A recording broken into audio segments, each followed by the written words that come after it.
This video contains subject matter that may be offensive and disturbing to some people. If you are the type to require a warning throughout a video or show, let this message serve as your warning. This channel discusses the harsh reality of true crime. If this warning is not sufficient for you, consider a different genre and unsubscribe from my channel immediately.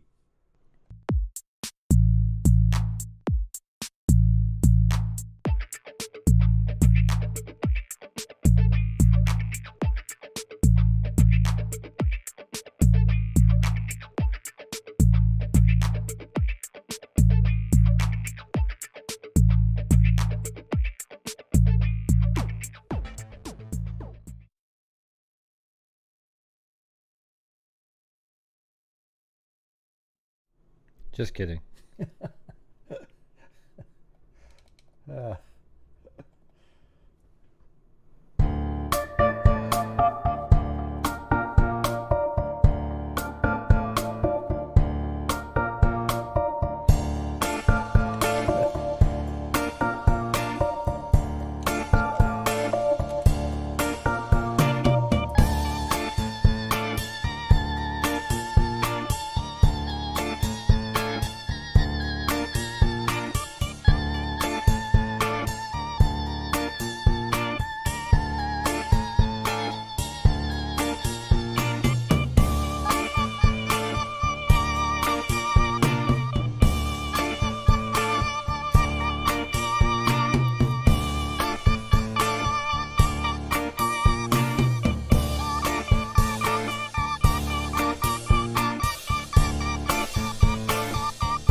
All the freaks, huh?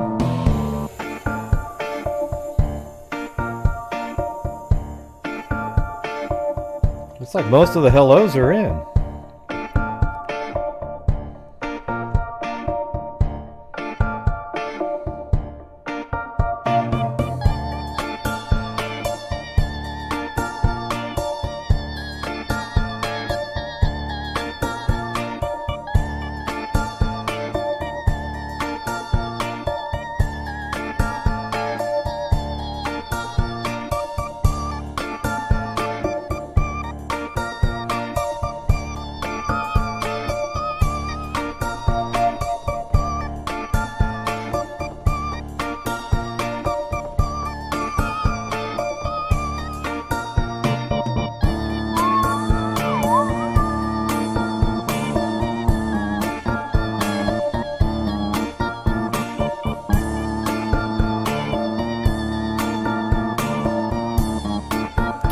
No, Richard. We're not. Or I'm not.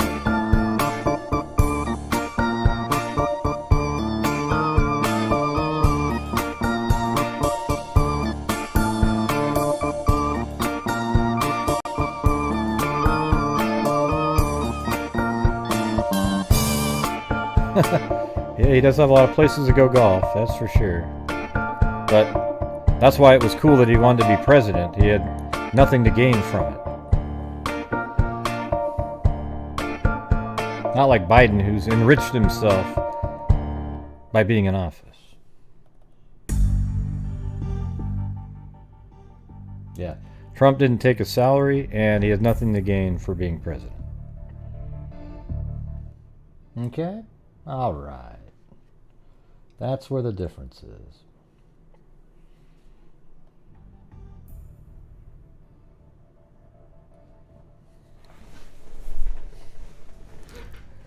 Nice try, though, Richard. Nice try. I know. I thought you were before, too. Yeah, so there you go. There's all the freaks right there. And then here's me. I went and played golf today, but it just wasn't really working. It sucks, you know. I tried a little heavier club, and I don't know. I'm going to have to wait another 3 weeks or a month or something. It's not really working out. Yeah. I mean, like I told you guys, I mean, it's so ridiculous for everybody to, for the left right now to say, I think it's time we all come together and we work together as one. I don't even know what you're trying to tell me to do. You are so rude. Yeah, I mean, when I'm talking about left, I'm talking about the politicians. And, you know, there are some people out there, too, that, you know, the high and mighty, you know, the people that think that they're so morally superior to everybody else. You know, the types that'll unfriend you and call you racist because you voted for Trump. Those types, you know. And let me tell you, I'm going to look right at you guys like this. If you voted for Trump, you are not a racist. Okay? You didn't vote for him because you're a racist. All right? And when people tell you that, just look at them and say, you're an idiot. Like, literally say it right back to their face. Okay? And go through the entire... don't allow Biden to have any peace for the next 4 years if he gets in there. Okay? Don't allow it. He doesn't deserve it, and neither do anybody in there at all. Don't let your guard down. Don't do the stuff where you go, you know, I'm just tired of it. Because they never do it. You know, in reverse, they never let up. It's just one after the other. Attack after attack after attack after attack, and it never ends. Okay? So don't give them the luxury of what they'll never give you. All right? And I'm just saying, right now, I was watching a show earlier. I don't know what side of the fence they were on, but it was totally true. They were talking about, listen, the votes, there were 50% of the people basically voted for Trump and 50% voted for Biden. That means the country is right down the middle. No, it doesn't. It doesn't mean that. I totally agree with what they're saying. It doesn't mean that at all. It means that the people on the right agree with almost nothing that the people on the left. Now, there are people that are in the middle, but that's a small chunk of the people. Most people have nothing in common with socialist ideas like that, like the Green New Deal and all that stuff. Most people don't have those kind of, you know, I mean, not most people. 50% of the people believe in that kind of stuff, and 50% of the people don't agree with it at all. So there isn't any capitulation room here. Do you understand? So it's sort of this weird time in our country where we've moved so far away, polarized from each other, that there's really no common ground in the middle. Okay? Yeah. Well, I watched it, and it was, you know, it was so uninspiring to me. I actually went, oh, bullshit. You know, like, you know what's weird is, even when Obama won, you know, I didn't vote for him either time. But even when he won, you know, his speeches were, I felt like, okay, let's see what we get. Okay, the second time I didn't give a shit about it. The first time though he gave the speech, I was thinking, let's see what comes out of this. Okay, this time, I absolutely got no sense of joy or any kind of like, okay, let's, you know, I want to give this a chance. At all. I didn't have a feeling of that whatsoever. As a matter of fact, I couldn't stand what was said because it was so freaking hypocritical of what's gone on for 5 years. Trump got into office. He was given not one moment of peace, even before that. You know, remember the Access Hollywood, this and that, and then they just kept going and going and going and attacking for 4 years while he was in office and a year before that. And he still got a lot done. And I mean, I'm ashamed that we had so many people in this country that would attack him on a daily basis. It's just, it's unreal, okay? It's unreal. Yeah, it's... God, just go onto Twitter and read some of the comments people make. And watch CNN last night where you had Van Jones crying, oh, my daughters can finally feel proud. Give me a break, you idiot. Okay, if your kids felt that way, that's because you tricked them into thinking a certain way about Trump. Okay, you're an idiot, Van Jones. Okay, and Van Jones knows he's full of shit, right? Because he's been caught off camera a few times saying, "Yeah, we just do this because of."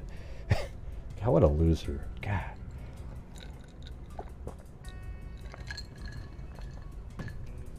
Yeah, good times, everybody.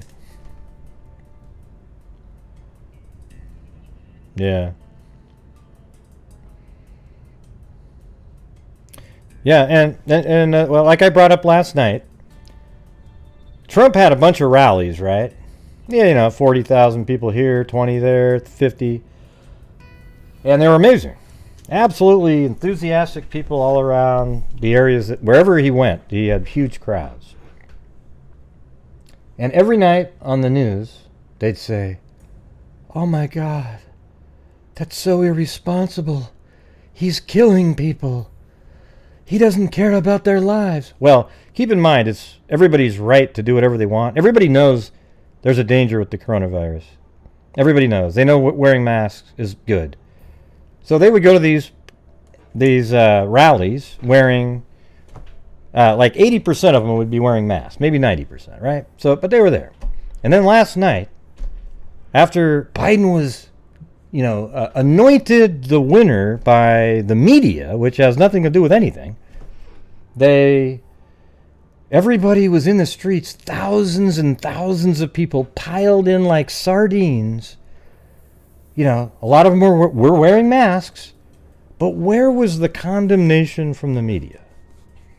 Where were they? How come they didn't come out and go, "God, what are they doing?" You know why they didn't do it? Because now it's their side. Just like when the violence happens and the rioting happens on the media side, the Antifas, Black Lives Matter, the violent portion of that organization, they don't say anything. They want you to focus on the peaceful protests, how it's so much more. Okay?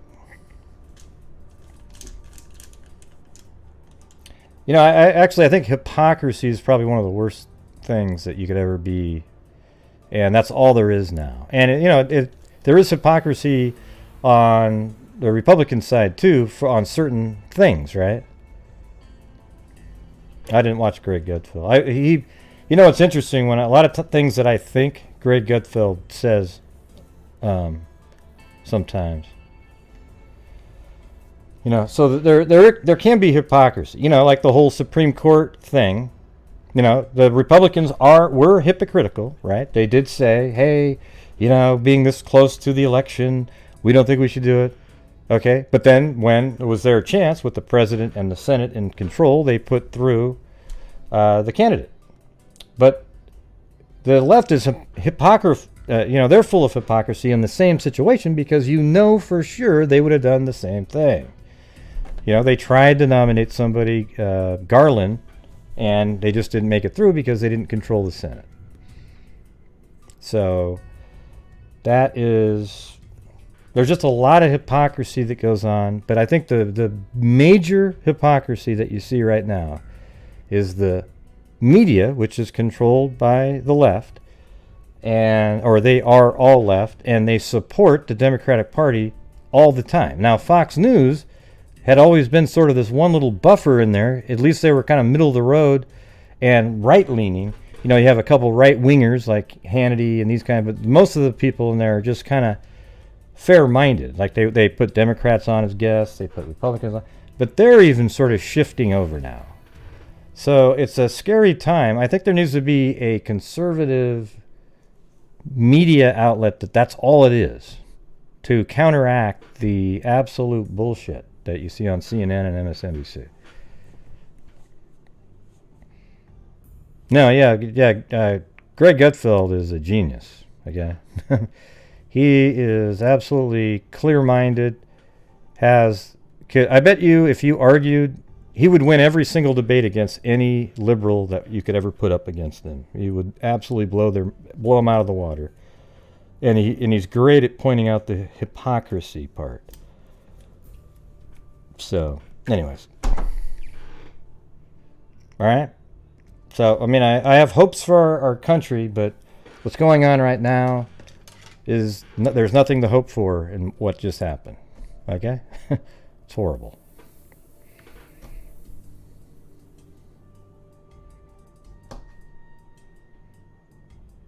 No, the media is just owned by rich people. It's not owned by the government whatsoever. Just the Murdochs own Fox News. I can't remember the guy that owns CNN.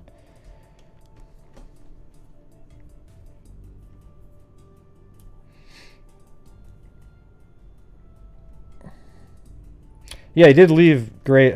You're right about that, Deborah. You know, he's got 3 really solid Supreme Court picks in there. Absolutely awesome. Did some great work in foreign policy. Did awesome work with the minorities. That's why his vote count was the highest in 60 years for a Republican. Oh, but he's a racist. No, I don't, you know. That's right. He got the highest vote count ever, but he's a racist. Well, don't you realize he tricked them all? Yeah, shut the hell up. Yeah.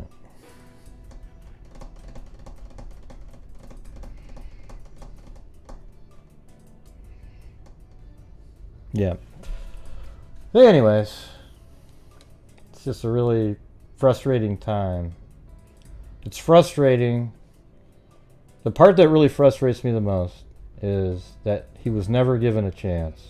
And I don't even think he would have been on Twitter that much if he didn't feel like he had to constantly combat what people were saying that were untrue. And, you know, he does tweet some stuff that's just absolute bullshit too. I mean, I'm not gonna say that everything he tweets out there is like, oh, it's always the greatest stuff in the world. But I'm just saying, I think his mentality and his mindset changed a lot. He never got to be sort of have a peaceful time in power where he could just have people willing to help and figure some shit out. Okay, and I'm definitely not going to be one that's going to be excited about doing anything like that for Biden. Okay, I don't believe in Biden. I don't like Biden. I think he's senile. I think he's been a horrible senator for years. He's done absolutely nothing. Kamala Harris, or she even called herself, you know what's funny, you guys? She called herself Kamala the other day. You know, remember how the left just killed everybody who called her anything other than Kamala? Because Kamala sounded cooler. But she called herself Kamala. So which one is it?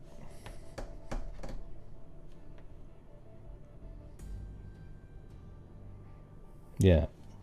Okay. I'm gonna get going now on these. These cases tonight are some crazy. They're crazy. I mean, they are absolutely crazy. But anybody out there, if you feel like Trump got screwed, do not give one moment of peace to this new office coming in, because they don't deserve it. Biden doesn't deserve it, and nobody in the left politicians deserve it. The country might, but at the same time, it's like, didn't the country matter to people on the left when Trump was in office? And they'd say, yeah, we sure did. We're so much morally superior. Don't you understand? We were trying to get rid of a racist. You know, he was just like Hitler. Oh, my God. Okay. No, that's not what happened. You guys are absolutely lunatic fringe morons who believed the shit you watched on CNN. Okay, and I'm talking about the political people, and the funny thing is it's the political people that actually would watch CNN and be part of the whole movement.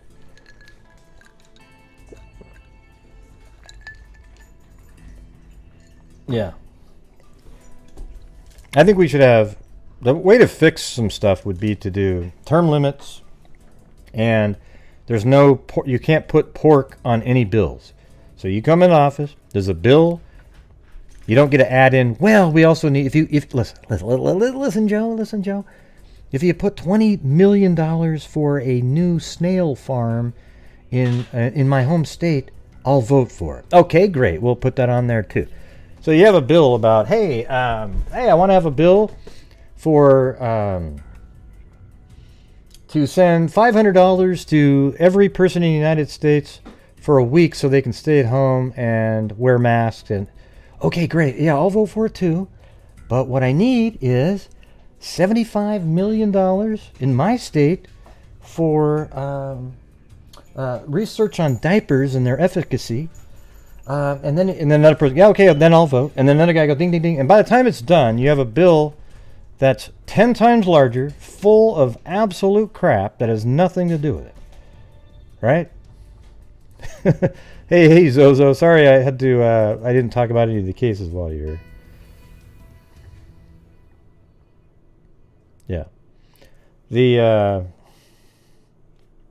Yeah, so what I'd have is term limits, and it's just a simple up or down vote on simple things. That way you'd have a record, okay? Because there's a lot of stuff out there that's obvious that you should vote for, but you're going to say no because it's not the right party. But to make it politically worth it for you, you have to get something for your state. So you can go later and say, hey, I voted for the $20 billion for the F-17s, okay?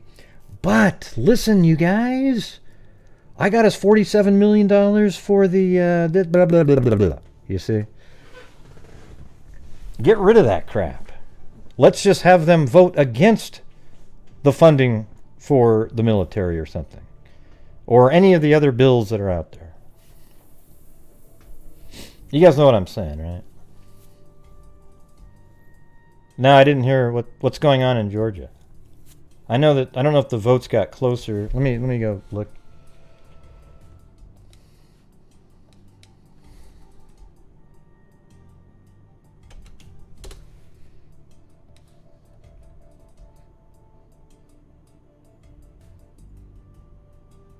I mean, it's still at 10,000, but maybe something happened with ballots. I mean, there's all kinds of news about ballots and whatnot. That's right. You lying dog-faced pony soldier. Oh, thanks to so far to Julie W. and Raven. Right?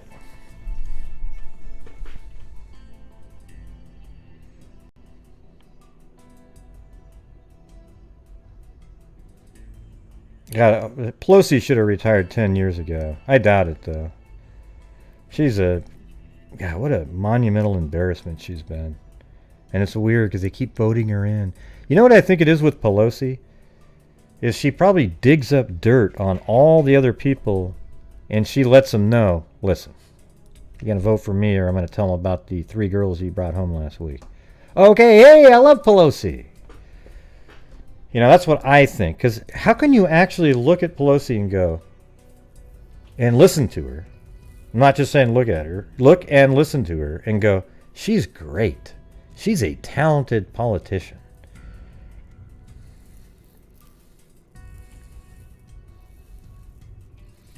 I'm sure there'll be a vaccine out, but here's how Biden's going to frame it. He's going to say Biden is going to allow people to die by not putting it out as soon as possible, because hopefully it'll get out before. But if it isn't out right before, let's say it's ready on January, the 20th when he gets in office, what he's going to do is he'll wait a week or two just so he can say, I've had my scientists look at it, and we're deeming this vaccine to be safe. So please, everybody, go out there. And then they'll say, yeah, and then they'll come back on CNN and they'll say shit like, oh, wow, Biden is so on it, man.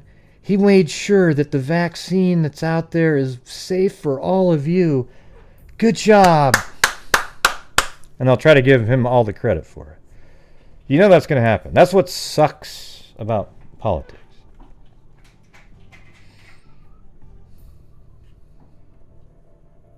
Yeah, you know that's right, Katie? Come on.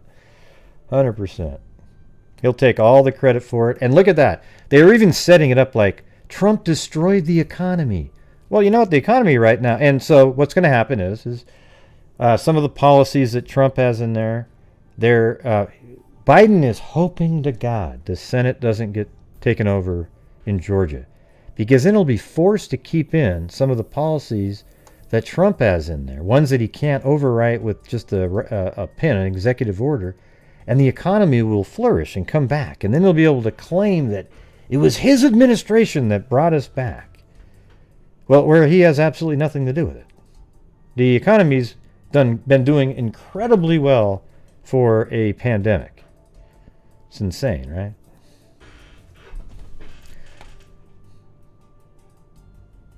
I'm taking the vaccine.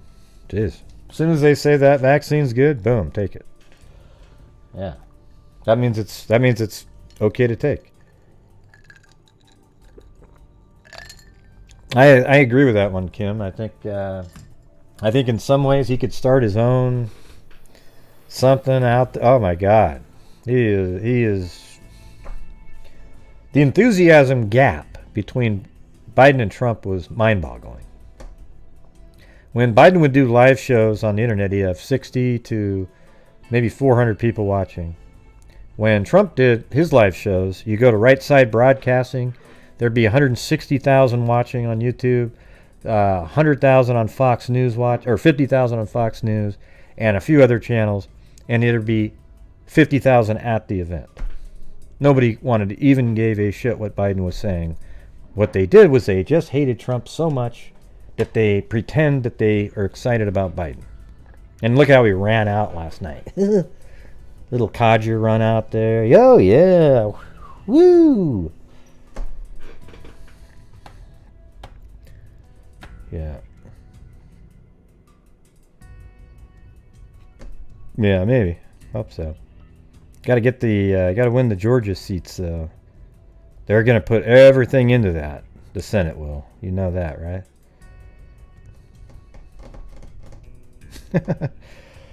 Yeah, I mean, it's going to be so liberating. After you take the vaccine, you'll just feel so great.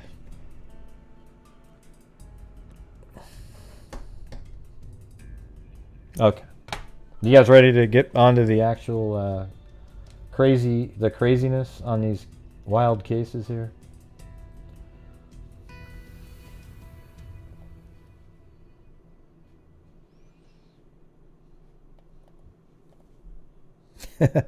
Yeah, B&B's like, yeah, sporty Biden, yeah, he's amazing. God, if we could all just be like him.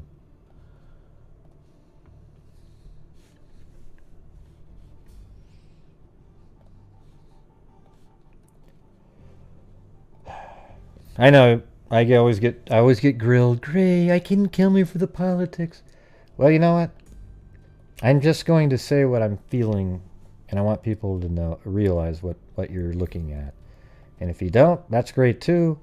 But yes, we spend maybe sometimes 20, 30 minutes talking about that. Maybe sometimes. Then we do freaking 3 hours of true crime, real true crime shit. Not talking about the same case over and over and over again. All right? We're actually looking at, I think there definitely is there's multiple serial killers working this area, because I've never seen anything. I mean, you can pick another spot and you're not going to find anywhere near this kind of a cluster of murders in one spot over a short amount of time. I mean, I'm going to say from like 65 to 72, there's just an insane number of murders. Well, I don't want people, I don't want people, I don't want you to leave if you don't like it. Just realize that I'm a human being. I'm doing a show, and, I consider all of, most of you, my friends. Some of you I don't really know very well, but, and I'm just talking, I mean, me and, Rebecca, we don't even get to agree really there, but, she's in here, and she doesn't, kick me to the curb, right, Rebecca? So it just doesn't really matter. I just feel like there's some things that I think everybody should agree on that to ask people on the right to come together is a joke for Biden. It really is a joke. It's embarrassing. You should be ashamed asking. I mean, it's almost like when you say something like that you would chuckle inside mentally, like, can you believe I'm about to say this? But listen. Yeah.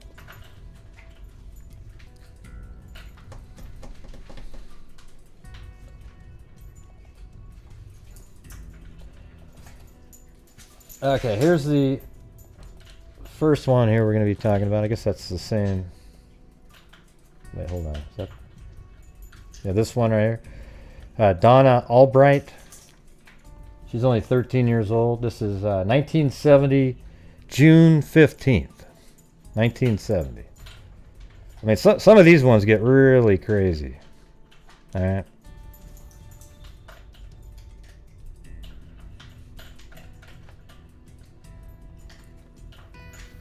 All right, here we go. So this is when she was just well, you can't see anything yet. Hold on. There we go. That's what she looked. Well, let me get that picture back up. You didn't see it. Right here.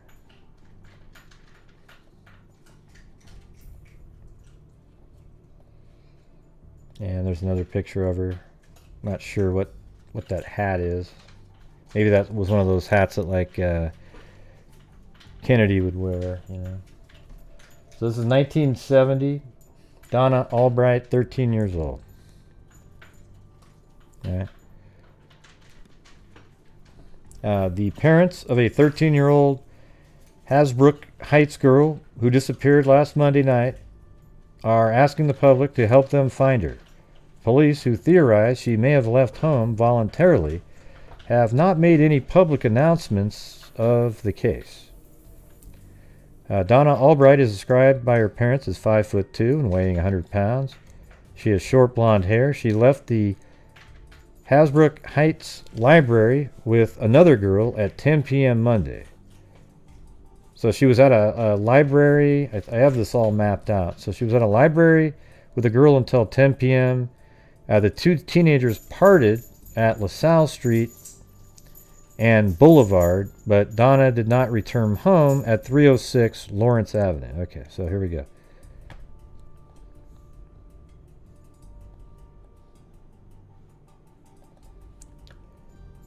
Look at all these pins I got. So this is the library right here,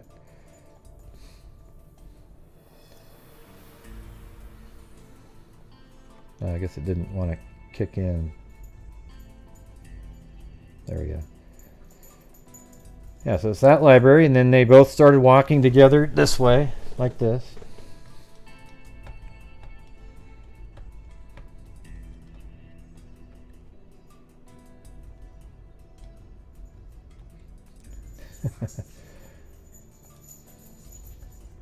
And here is LaSalle Street, and this is where they parted ways. So her friend probably kept walking another direction, and you know, she actually, her friend might have veered off like this way or not, or whatnot, but her home is right here.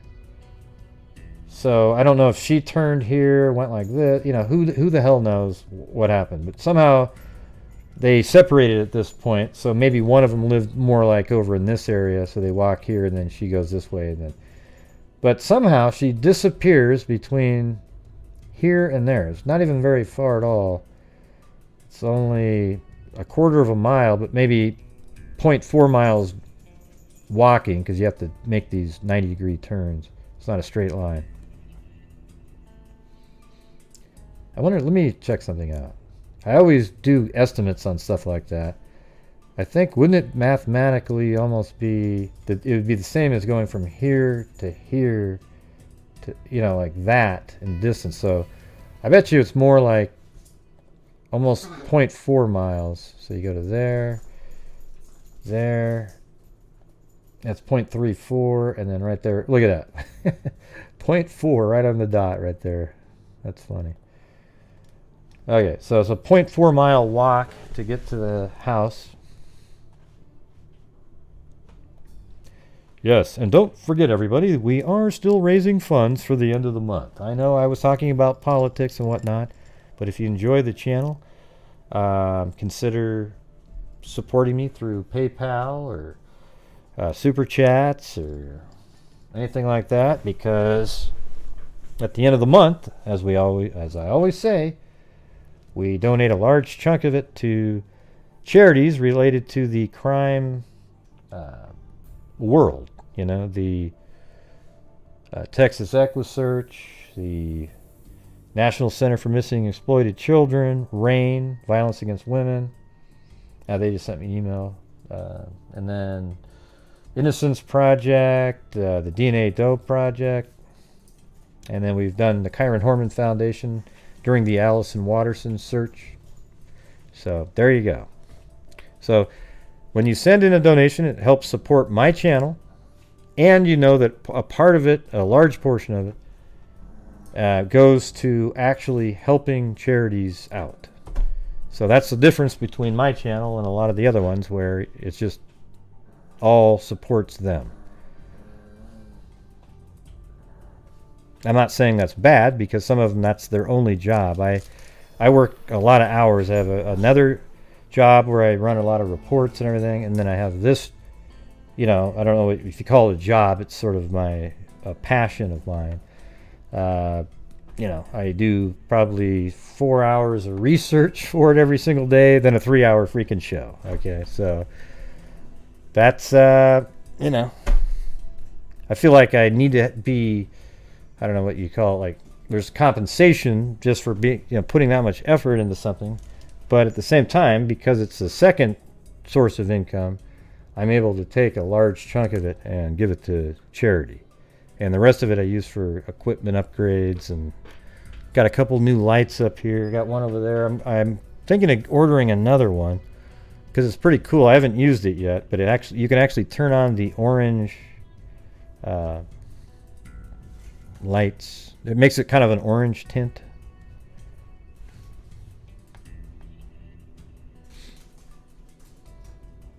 And thanks Dadio Caspi Norse's Rock, Rochelle Black, and Firefly Shy. Yeah, Stacy's the best.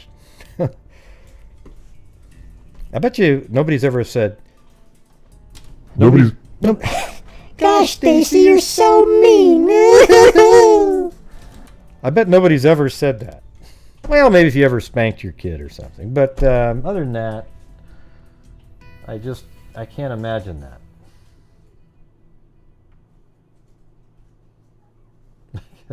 Chloe's crazy. Jesus. Hey, thanks in the middle of nowhere, bear.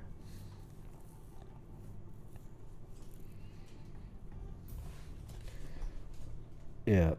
All right. So right now we have the scenario where Donna is over here at the library, and they leave at 10 o'clock p.m. They're walking this way, and then she disappears, never makes it to her home. That's just merely right there.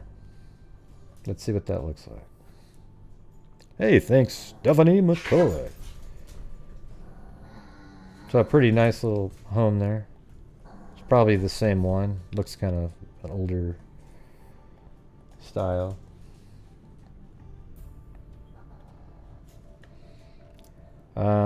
You searched unsuccessfully for her daughter, then reported her missing to police at 11:30, so just an hour and a half after she was walking home. Monday, a 13-state alarm was broadcast, almost like an Amber Alert, but brought no results. A police spokesman said Friday night that all Heights patrol cars are carrying her picture. Donna's father said police had discouraged him from making a public appeal for help during the past week. Mayor William Insick said police think she left home voluntarily. Yeah. Nah. Lieutenant Ramsey said, my daughter will come home when she gets cold and hungry, said Donna's mother, but I know she didn't run away.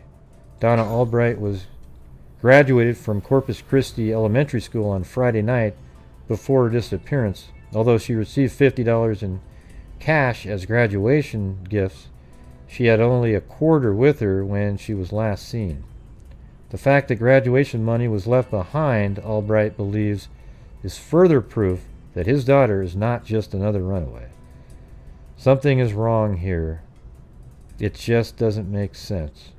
Donna was wearing striped bell-bottom pants, a beige long-sleeve top, and clog sandals. You guys remember those damn clogs, right?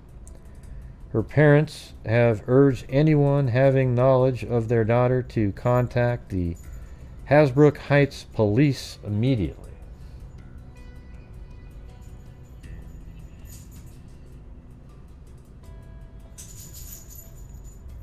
Okay, that was that. That was when she was missing. Then 5 days later, officers gained lead in search for girl. The search for 13-year-old girl missing since June 15th has narrowed to a 7-block area of Passaic where police suspect the girl is hiding. Okay, yeah. Donna Albright disappeared shortly after 10 p.m. June 15th after walking partway home from the public library with a friend. Donna's parents have insisted their small, short-haired, blonde daughter did not leave home voluntarily, citing the fact that she left $50 in cash at the home. Last night, however, Lieutenant Robert Ramsey, Hasbrook Heights Police juvenile officer, announced to reporters that he has a signed statement from an 18-year-old girl who remembers driving Donna from Hasbrook Heights to President Street and Hope Avenue. Here, that's kind of weird. Let me see where that is. Yeah, maybe she got a ride. Why would she need a ride though? It's only President Street and Hope Avenue. Way over here? Nah, that doesn't make any sense.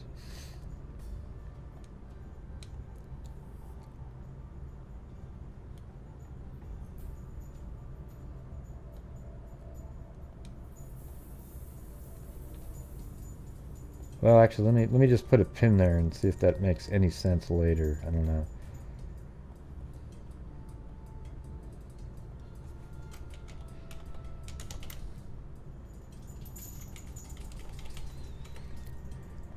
Okay, so maybe there at some point. June 16th, not quite 24 hours after Donna's disappearance. Lieutenant Ramsey would not identify the informant, but he described her as casual acquaintance of the missing girl who did not live in Hasbrook Heights. The girl was found after an intensive police investigation, and she signed her statement on Tuesday. So apparently she signed a statement saying but maybe she had the day wrong, or we'd just like to know that she's all right, Albright said. You can't imagine the strain that has been on us. Okay, then July, that was June 26th, and July 9th, no new clues in the case. She drove Donna to Hope Avenue and President Street, not knowing the girl had left, she told police. See, I don't think that's real. Eugene Albright, Donna's father, said that he is flabbergasted and still doesn't believe she ran away. He said there had been no quarrel to precipitate such a move on his daughter's part. The brown-eyed blonde wears her hair short, is 5 feet 2 inches tall, and weighs about 100 pounds. She disappeared from Hasbrook Heights at 10:15 p.m. on June 15 after being seen on the boulevard just 1.5 blocks from her home. Wow, so now you're saying that she was seen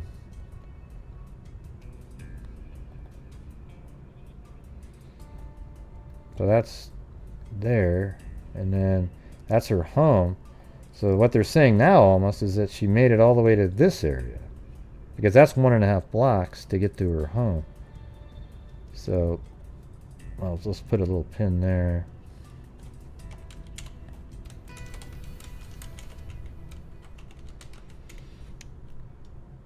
So they're making it sound like she made it to right there, and that means it's only about 1.5 blocks. Very close.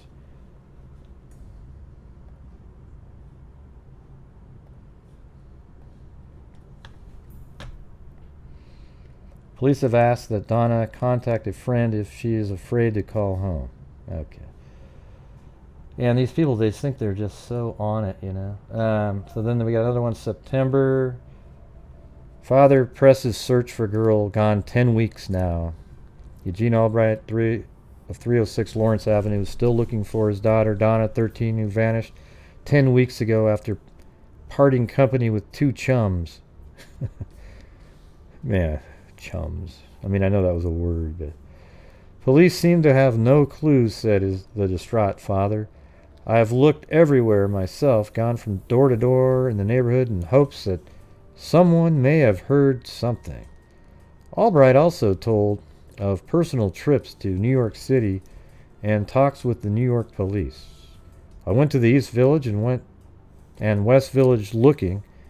Not that I really expected to find Donna there. So anyways, you know, looked around. It was fruitless. Nothing going on. And then there's nothing. I mean, there's like nothing in the newspaper at all. And then 6 years later, almost to the day of that last article, woman found in lot believed murdered. An unidentified woman whose bones were found Thursday in a downtown construction site was probably a murder victim, according to Bergen County Medical Examiner Lawrence Denson. However, Denson said he now believes the bones from a smaller body found near the woman are not those of a child, as investigators had first thought, but rather that a small animal, possibly a dog. Denson said Monday he made the assumption of murder because she was buried in such an unusual manner. The decomposed body had been wrapped in plastic bag and buried in a shallow 18-inch grave in a vacant lot on Camden Street in Hackensack.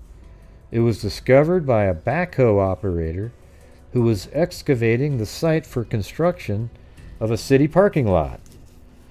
The time of death was placed by Denson at 6 to 7 months ago. See, that's weird that they're saying, here's what I think. This guy's saying 6 or 7 months ago. Well, what does that tell you then? I'm trying to see if you guys are paying attention. So if she died 6 or 7 months ago, what do you think?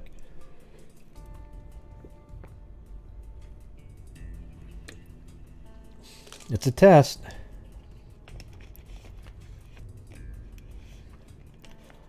Yeah, that's what it seemed like, right? Because this is 6 years later, right?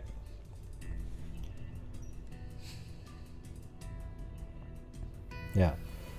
So, let's see. He said the time of death is consistent with a police theory that the woman was buried shortly after a rooming house, which had been on the site, was torn down in February. The rooming house had been bought by the city 2 years ago to make room for the expansion of the city parking lot. Denson said the only, and I think even back in 1995 that there's a parking lot. Denson said the only other possible explanation for the woman's death might be that she died of a drug overdose and was buried by others who did not want to reveal the death to the police. Investigators cordoned off the excavation site after the discovery Thursday and erected a tent over the place where the first bones were found, but Monday they had found most of the woman's skeleton as well as remnants of clothing she apparently was wearing when she was buried. A gold ring on one of her fingers was also recovered. A search for other bodies has been begun, but Denson said he doubts very much that any others are there.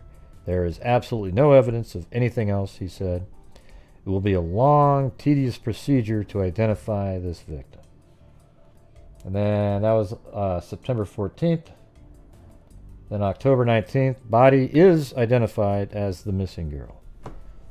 The decomposed body found in, now that you know that's her, what do you think? The decomposed body found in a shallow grave at Hackensack construction site September 9th has been identified as that of Hasbrouck Heights girl who disappeared 6 years ago at the age of 13. Bergen County prosecutor Joseph C. Woodcock Jr. yesterday announced the Identification of Donna Albright from dental charts. He said she apparently had been murdered. She had been dead but 6 months. So, see, this is just weird. Here's what I think. I don't think she was kidnapped. I think, if they want to prove this, they could just exhume her and check her bones, because 13-year-old bones are probably quite a bit different than somebody that would be 19 or 20, right? I think what it is because she was wrapped in a plastic bag and buried, her body was almost kind of mummified and preserved in a specific like a state that it didn't get as far decomposed as you would think. I think that's an error on the medical examiner's part. The identification ends 6 years of searching and uncertainty for her parents. And here's where they were doing the it's interesting. I wonder if that brick building is still there. Because this is where the library, her home, and then her body was found right over here. So this is the area where her home is, and then her body was found right here. But now it's a parking lot. I'm kind of wondering if that brick building is the same one. Let me just take a look. Oh, that sure looks like it. Hold on a second. That's crazy.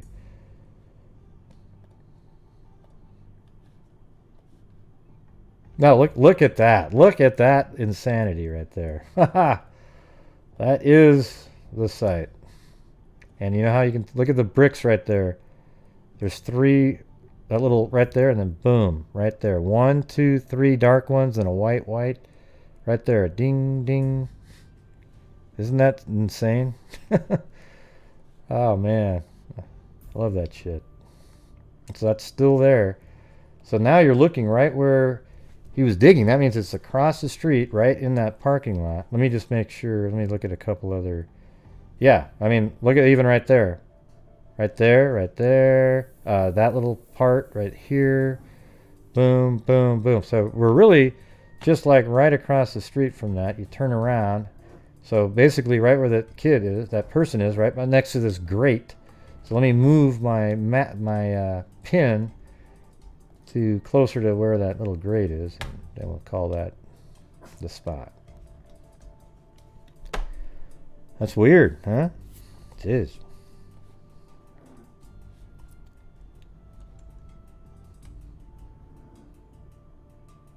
Yeah, usually brick buildings like this don't get taken down. They're pretty sturdy.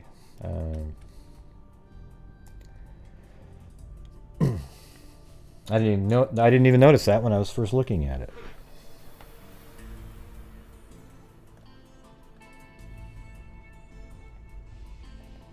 Okay, so here's an art. Death at an early age.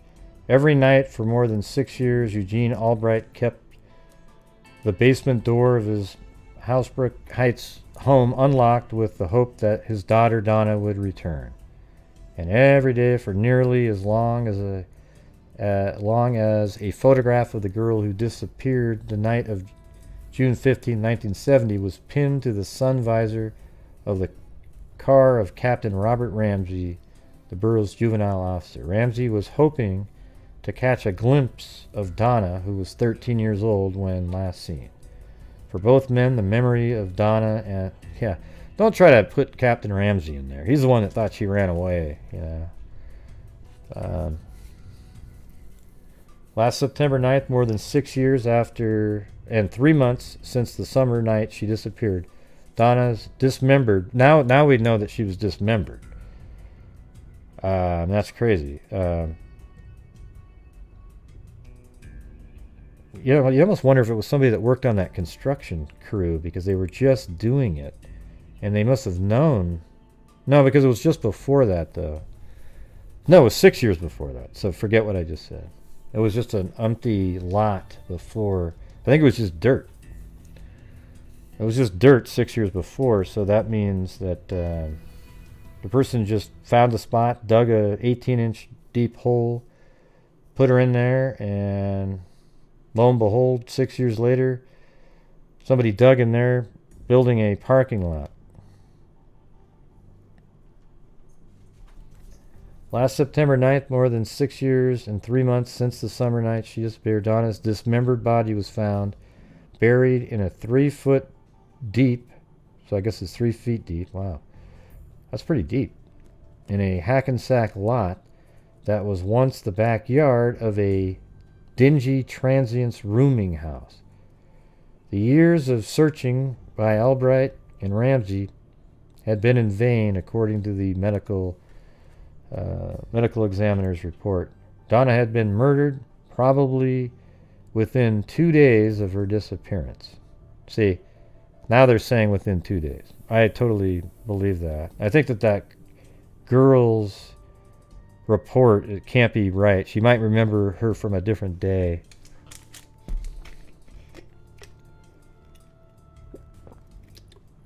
I mean, I guess it's possible, but it doesn't make any sense.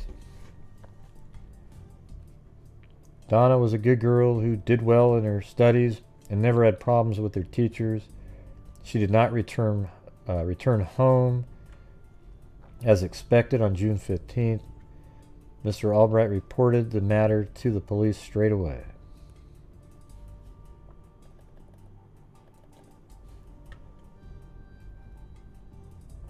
Yeah, I mean, this is just sort of a story about how people were feeling and whatnot. It's not a lot of, no more factual information. But I still have it. And then in March of 1977, there's an article where her name popped up in. And here's this Alves guy. I think it's supposed to be Alves, A-L-V-E-S. There it is, see, A-L-V-E-S, and then here they typoed it backwards. So the self-employed painter who lived with his wife and 2 small children at 9 Union Avenue, Clifton, is also rumored to be a target of investigation into other unsolved crimes. The 16-year-old testified that during her abduction, Alves warned her to be quiet, telling her that if he had killed 15 people, and asked her if she hadn't read the newspaper in 1968. Alves may be under investigation for the June 1970 disappearance of Donna Albright, a 13-year-old who vanished from an Hasbrook Heights Street corner near her home.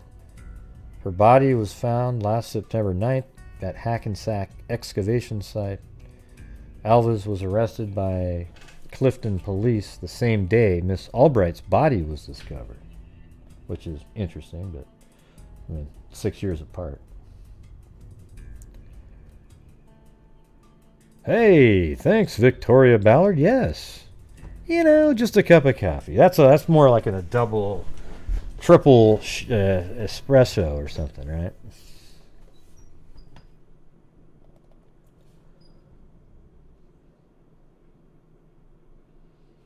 Okay, hold on. Oops.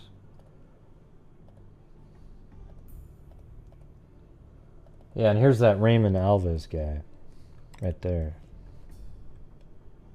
I think we talked about him the other night.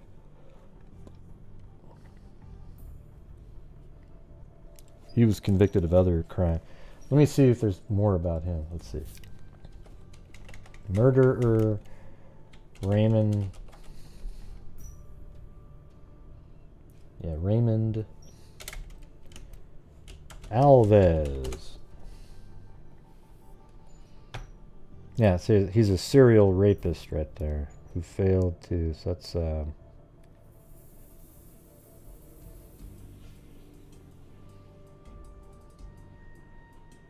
that's interesting because remember he's the guy that he was freed accidentally.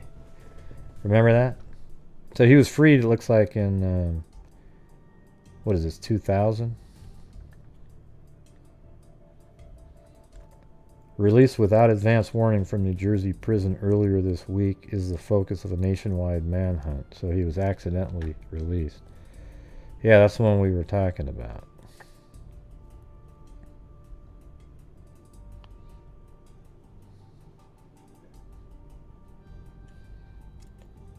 Yeah, see, he's mentioned in a whole bunch of different cases. This guy, You know, he claims to have killed 15 people back then. So here's the write-up right here on her just at the end. Reported missing by her father June 15th, 1970. No newspaper reports.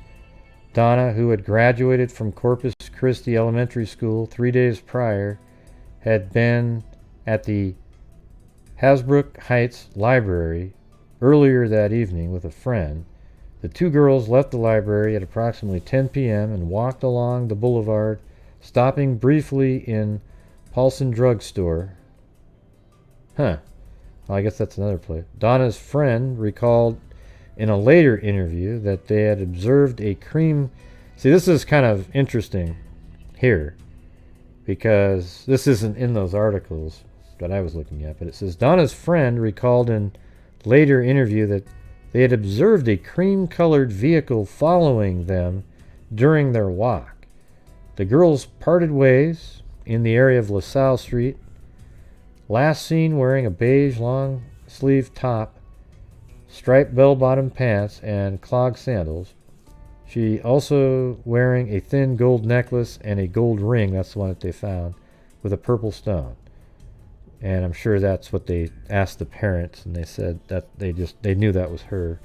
Her body was found September 9th, 1976, buried in a vacant lot on Camden Street parking lot expansion, stuffed into plastic garbage bags.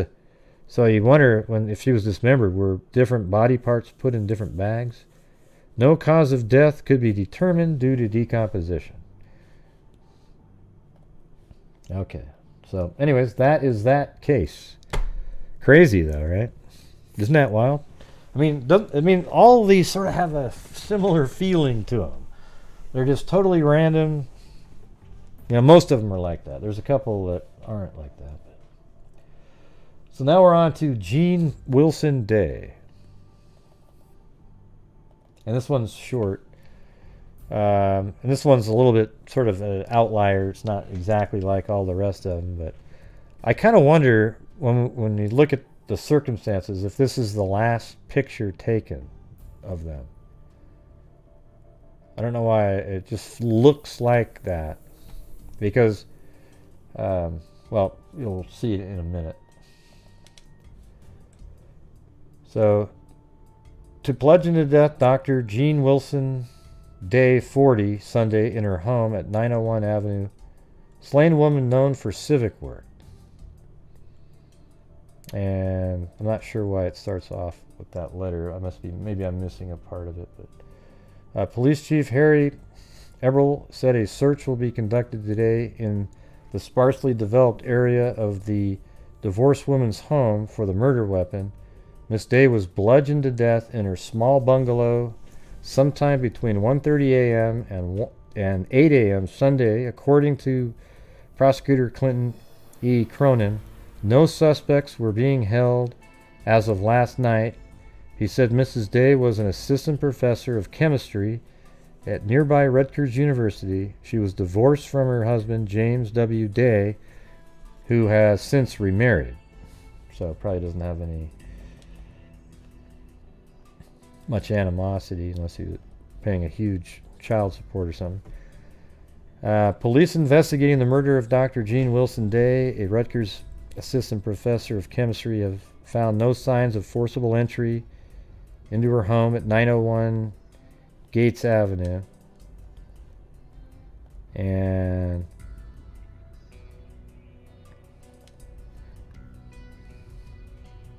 I don't think I think this has been remodeled and everything, or, completely torn down and a new house built, because this sure as hell isn't a small bungalow, doesn't look like one to me anyway. And that looks like a newer type of house, the kind of siding, not as good a quality. The quality of homes is so much better from 1900 all the way to like 1950, right? And now they're just like, Mick houses. A gust of wind comes by, you feel like they're just going to get blown over.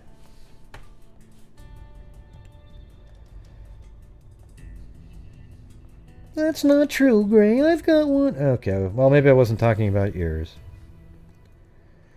There was no evidence of robbery or of sexual assault on the 41-year-old divorcee who was found dead by her 10-year-old daughter, Ellen.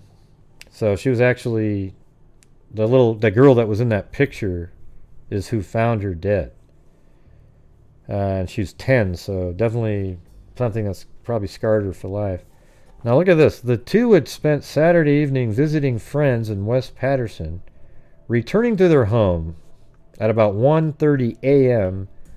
Sunday, according to neighbors. Dr. Day was a former resident at 143 Howe Street, so I actually have that one too. It's way over here, but that's not where she lives now. I'm not even sure why they brought that up. It doesn't seem relevant whatsoever.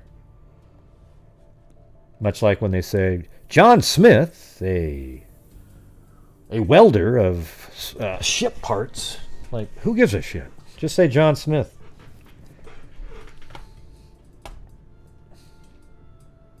Although I'm glad that they give us all that detail, because I guess if they didn't have that, they wouldn't have told us anything else.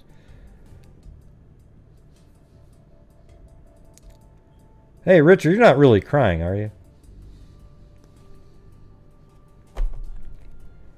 Because, man, if you're crying, true crime, it isn't for you.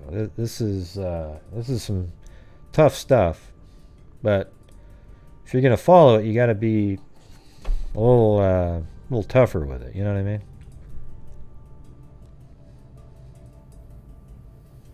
Okay. Anyways, let me get to the.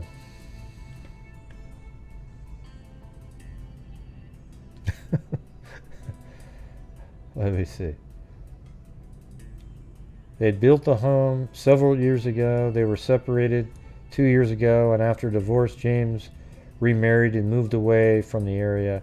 He is director of informational services. Dr. Day, a native of Passaic, was graduated from Fairleigh Dickinson University in 1952. Let's see. She was also active in community affairs, serving as president. I mean, this lady was absolutely, she kicked ass, right? Serving as president of the Piscataway League of Women Voters. I mean, that's pretty amazing. She was also a member of several professional societies.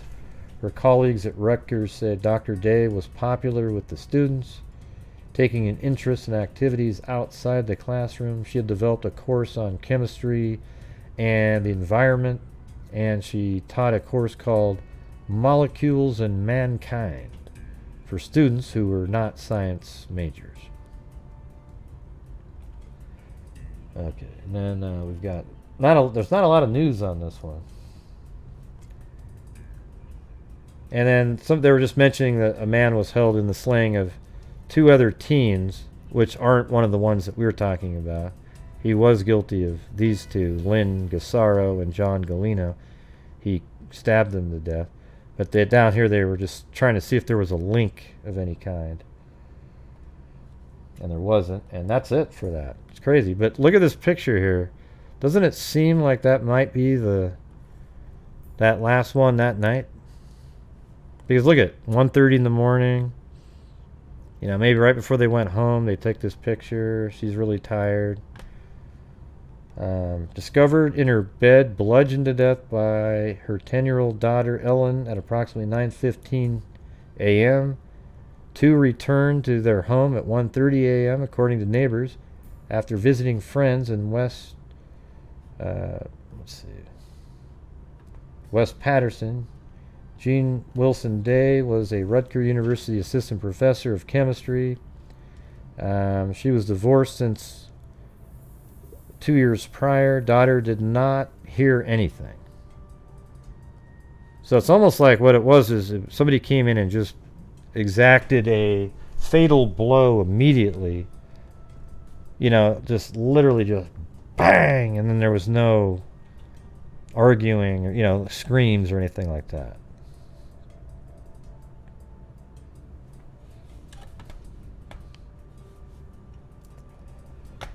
Okay. Now we're moving on to Dolores De La Penna, 17. And this is another one of the crazy ones. All right, so that's her right there, 17.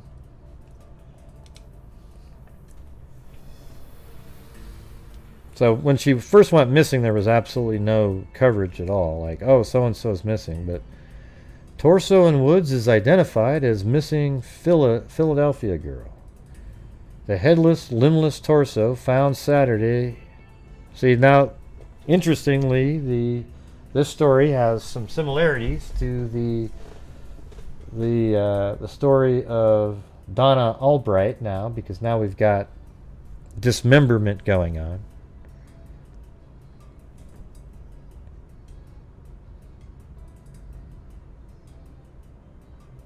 Yeah. The headless, limbless torso found Saturday in a woods about 15 miles east of Fort Dix has been identified as that of a 17-year-old Philadelphia girl who disappeared 2 weeks ago. According to spokesman for the Ocean County Prosecutor's Office, the body of Dolores De La Penna of 4902... This is her home right there.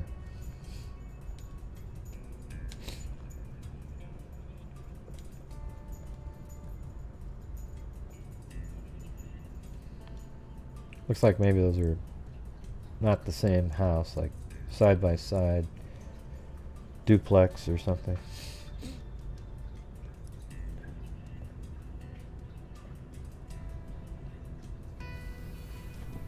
The city of Tacony section is positively identified last night by comparing x-rays of the girl's spine taken in life and yesterday. I'm not sure what that means.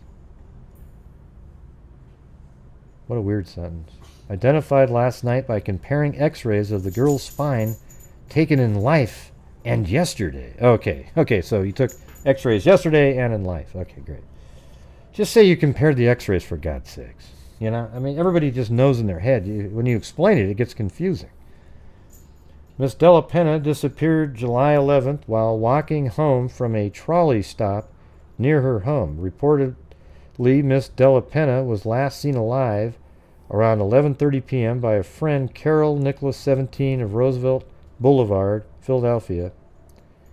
As Miss De La Penna got off a Route 5 trolley car at Frankfurt and Torresdale Avenue.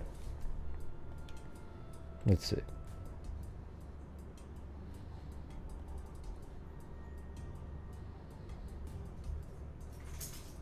Now maybe I can just map that part out.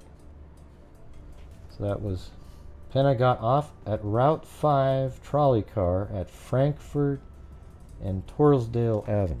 Let's see.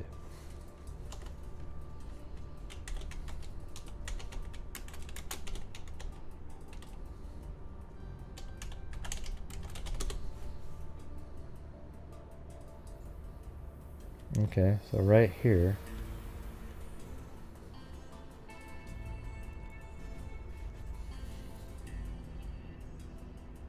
She got off that. Okay. So she got off a trolley.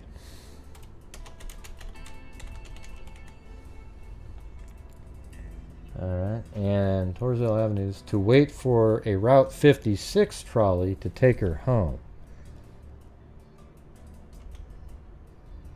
And where does she live? Yeah, so she lives right there. So I guess, yeah, you just get on a trolley, it looks like, and on that one route, and it basically takes her right home. Just get off somewhere around there and walk like that.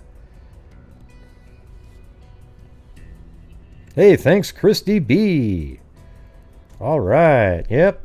Just keep the cups of coffee coming. You know, keeps me awake.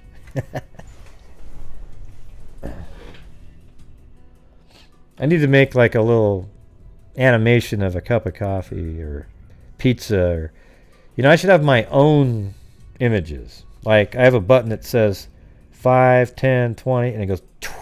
That's what I'm going to do. Why do we need the damn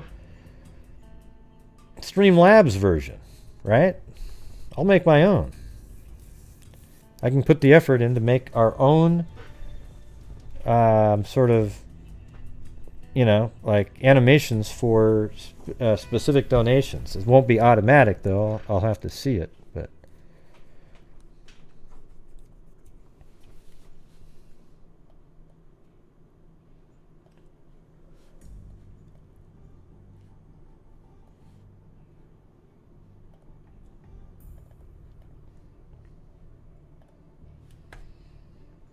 okay, so she was getting. She was going to take the Route 56 trolley to go home. The two girls had been out together that night, according to police. So she's 17 years old. Miss Nicholas, who stayed aboard the trolley at Frankfurt and Torresdale, told them Miss De La Penna just missed a Route 56. Ooh, man, that means she's going to have to wait. Commenting she would have to wait, there you go, wait 20 minutes for another one due to come along. Hey, thanks, KNS. After catching the second trolley and later getting off, oh wow, so she did take the trolley even though she waited 20 extra minutes. She took the second trolley and later getting off, she began a 4-block walk to her home near Tacony. And see, that's just crazy because that means, again, that's very similar to that last story. She's so close, or 2 stories ago, so close to home. Let me type that in. And I would just say that, you know, 1, 2, you know, you're right on that road that I was talking about. It's right here, this one.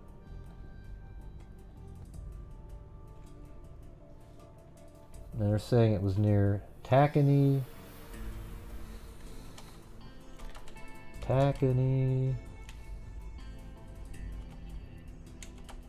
Palmyra Bridge. Okay. So she got off. Oh, sort of right in that area. Oh, I see. There you go. So a trolley is like a train. So does that start over here?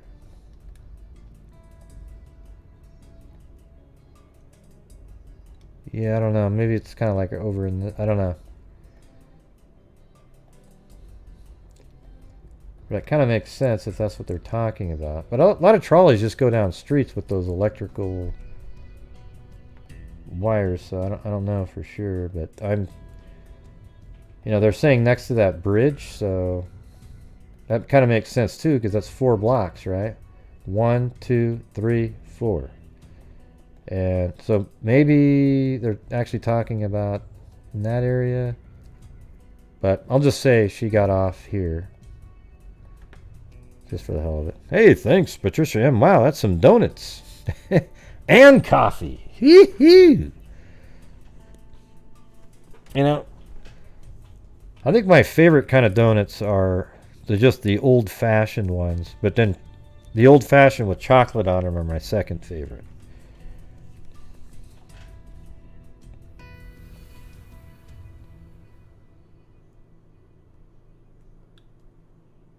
It was during the walk, police believe she apparently was abducted. So she was abducted during that walk from right there.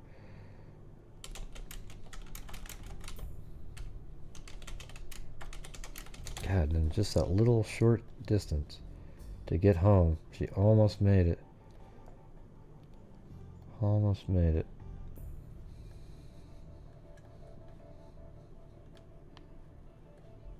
It's cool having those kind of details. So she got off.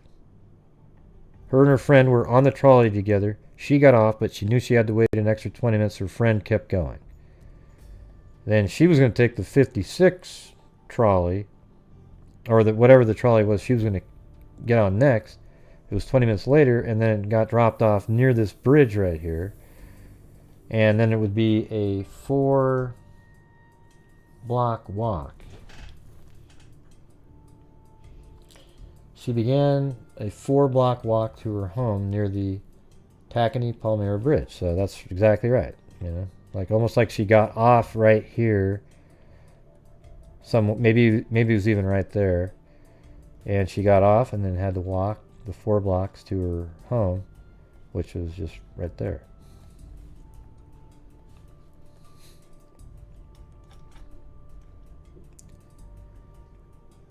And Calvin Woolley, chief of Ocean County detectives, said that although the girl's torso and arms had been recovered, her head and legs are still missing. So this person's dumping her body parts around. The badly decomposed and mutilated body of the girl was found by a township resident who had been walking his dog in a woods near Oakwood. And let's see. I guess I don't know if I have that second page, but so that would be this one is 725, and then here's more. Look at that. Divers failed to find head and legs. Police divers called off until Monday the search of a Toms River lake bottom. Yeah, well, let me show you where her torso was found. So that's where she got abducted, right between that, walking home in that 4 blocks. Then her torso was found way over here, right near this intersection right here. The decomposed torso found by a vacationer from Jersey City was identified as that of Miss Della Penna on the basis of spinal x-rays taken of the body and compared with the missing girl's medical records. 2 severed arms were found 20 feet from the torso. They said fet, but the skin of the fingers and thumbs had been peeled off, apparently to impede identification. Man, this is just freaking monsters out there. Officials have not released a cause of death. So far, divers have searched several ponds in the area, but according to police, the results so far have been negative. Right, so probably, a couple ponds there. One over here. One right there. A little bit of a marshy area there, it looks like.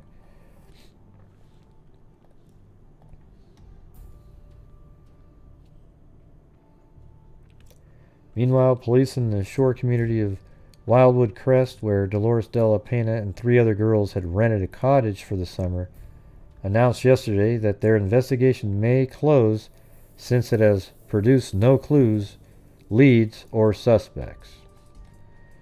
Wow, so you just find the torso and you're calling it a day.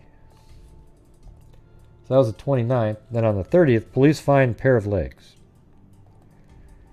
State police said 2 legs were found in a secluded section of Manchester Township Saturday, about 7 miles from where the mutilated torso of a 17-year-old Philadelphia girl was discovered last week. Manchester Township Detective Sergeant Ronald Rearup said an elderly man walking his dog along the intersection of Ocean County routes 571 and 547. So I got that in here too. So this is where the legs were found. Look how far away that is. Boom. So they're just found in this area. They were severed off near the pelvis, and apparently it was with like a saw. It was really smooth. It wasn't like a hatchet or some shit like that. It was literally like a saw of some sort. Her butchered body was found July 22nd in a secluded spot in the Jackson Township. Police declined to speculate whether the legs belonged to Miss Della Penna. Well, they turned out to be hers, but the next day, cops moved to New York in her case. So the investigation into the kidnapping and mutilation murder of Dolores De La Penna, 17, has been extended to New York area. The honors graduate of St. Hubert's High School was kidnapped July 11th as she approached her home at 4902 Rall Street after spending the evening with friends. Last Saturday, 2 decomposed legs, tentatively identified as those of Miss De La Penna, were found on a dirt road in the Ridgeway section of Manchester Township, a neighboring community about 7 miles from where her torso was found. The head is still missing. Crazy, huh?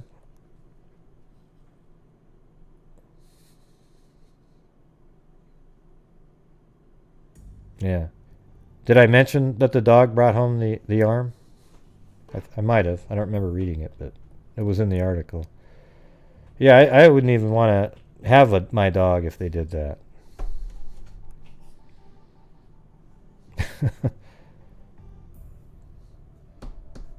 I remember reading it earlier today, but I guess I didn't remember reading it this time.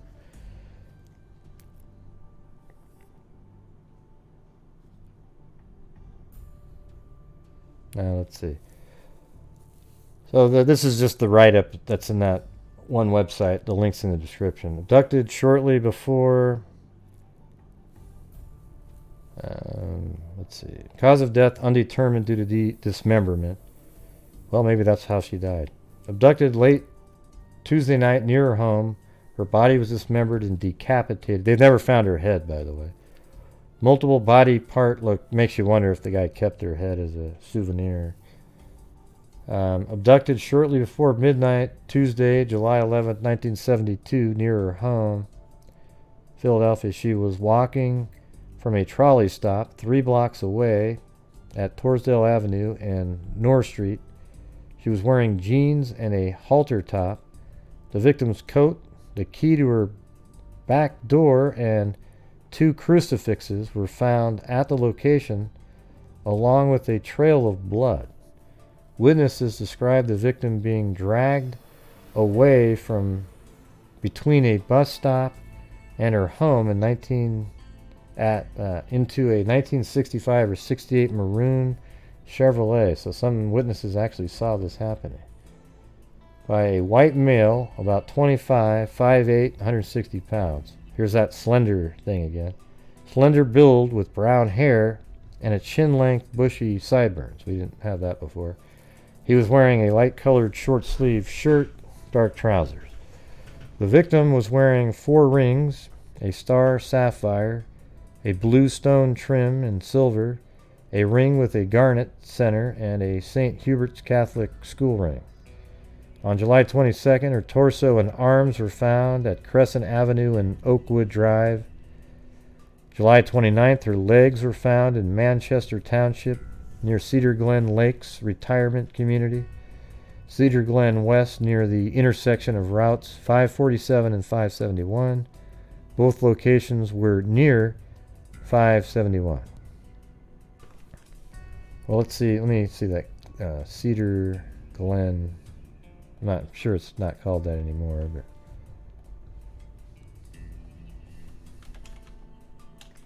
Cedar Glen Retirement.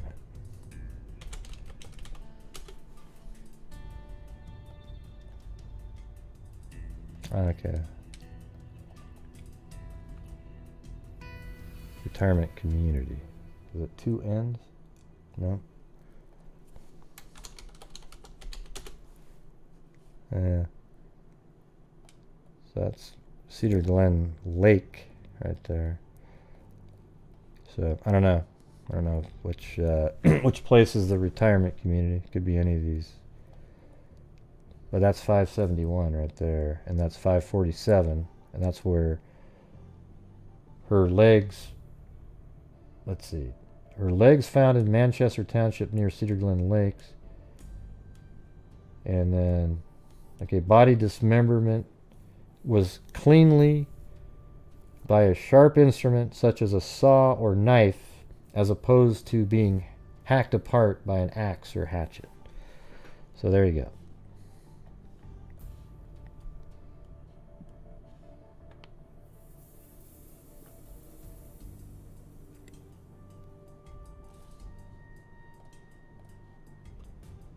Yeah. But did I read that out loud, though? I don't remember reading out loud that the dog came back with an arm. Or was that just in the art? Did I skip over that? I read it earlier today.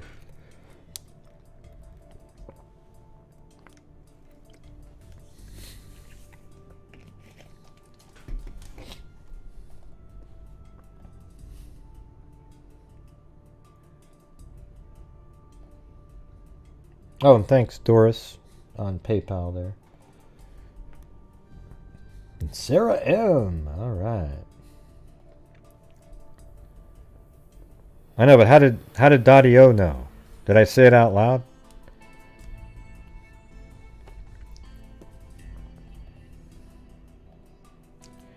Or was she doing the no-no thing where... Okay, I don't remember saying it out loud.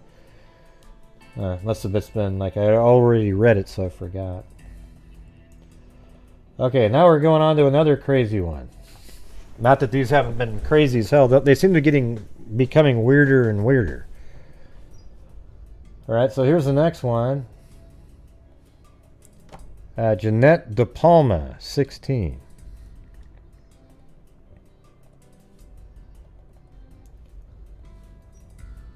No new leads in girl's murder. So I wasn't able to find anything prior to this for some reason, but Union County officials and Springfield police reported no new leads early today in the case of 16-year-old Jeanette De Palma, whose body was found about midnight Tuesday in the Hewdale Quarry. This one's crazy. Assistant County Prosecutor Michael Mitzner revealed yesterday that her death is being ruled a homicide, possibly by strangulation, although results of an autopsy performed Tuesday night could not determine the exact cause of death. Miss De Palma, who was last seen August 7th when she left her home at 4 Clearview Drive. Let me see.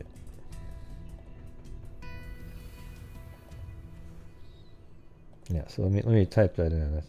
I think that's it though. 4 Clearview Drive. Yep, right there. Okay. So that's her home. So she was in that. Let's just see if it looks like. It looks like this that looks more like a newer home, so probably totally remodeled. Was the second missing girl found dead in the county in the past month.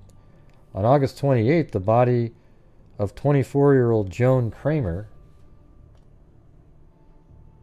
which actually is interestingly is the next case we'll be talking about, but was found in Union Township. She had been missing since leaving her South Orange home on the night of August 15th and was believed strangled. Mitzner was also continuing the probe of Miss Kramer's death. According to Springfield police, Miss De Palma was apparently going to a girlfriend's house in Berkeley Township on a train and left Summit about 1:30 p.m. Man, we keep getting that 1:30 time frame. You know, you had the mom, yeah, it's kind of weird. Police said the victim never reached the station on August 8th. The family... So what case is this one? De Palma. Apparently. That sounds so similar to that one. The last one. That was De La Penna, though. Doesn't that sound almost identical? Yeah, Katie, wouldn't that be great? The way Kit Kat used to start the waves to help the channel out, but her wave sentiment doesn't work as much. Let's see. Hey, there we go. Ding, ding, ding.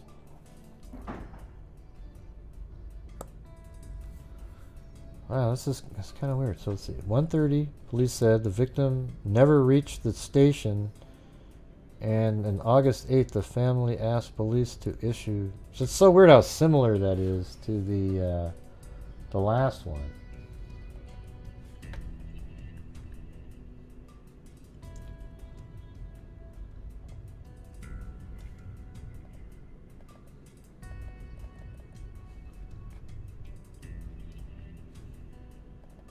Yeah, right? Because this is the one where she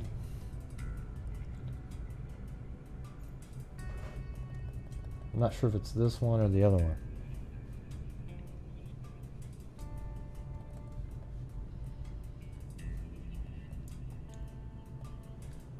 Hey, thanks. Katie2, Lee D, and Daudio Caspian Horses Rock.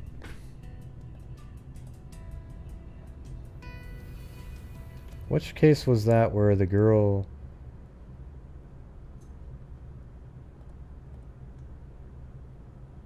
Yeah, got the trolley one. That was that one. So isn't it weird that the De La Penna one, she doesn't make it home too regarding taking transit. And then we get to the next one and it's the same story.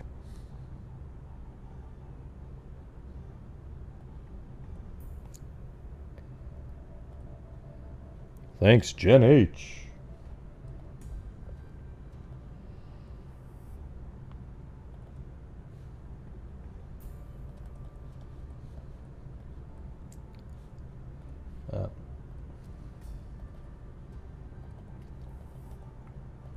Trying to get this. Come on, open. It's not opening.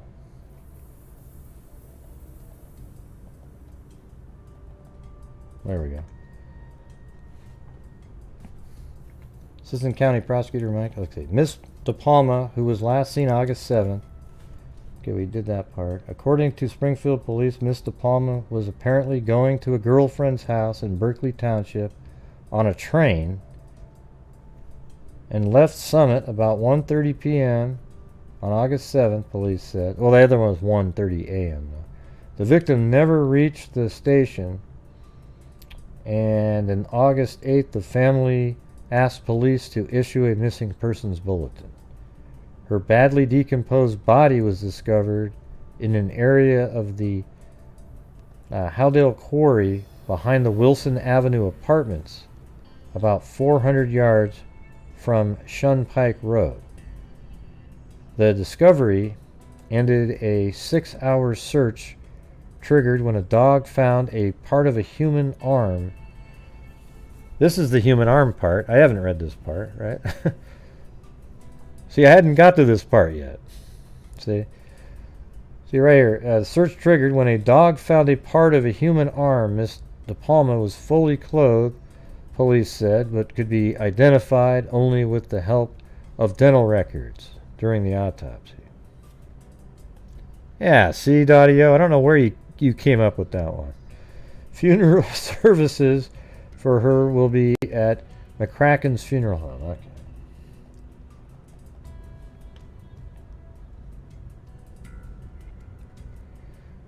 And see, this thing here is kind of weird. I mean, witchcraft isn't real, okay? But what I'm saying is there could be these wackos that practice it, right?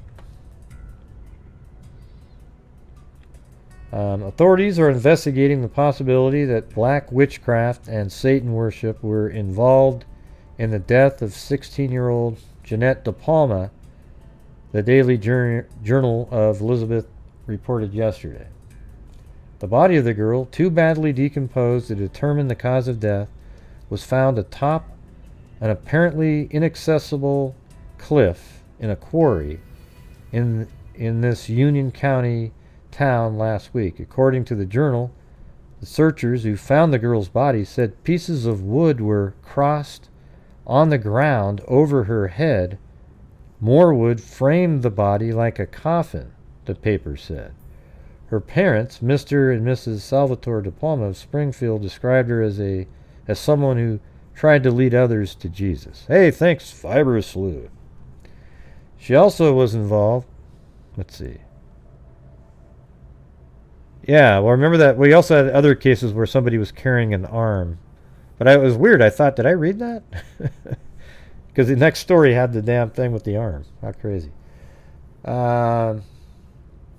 also was involved in community work to aid drug addicts and had planned to attend Trinity Bible Institute.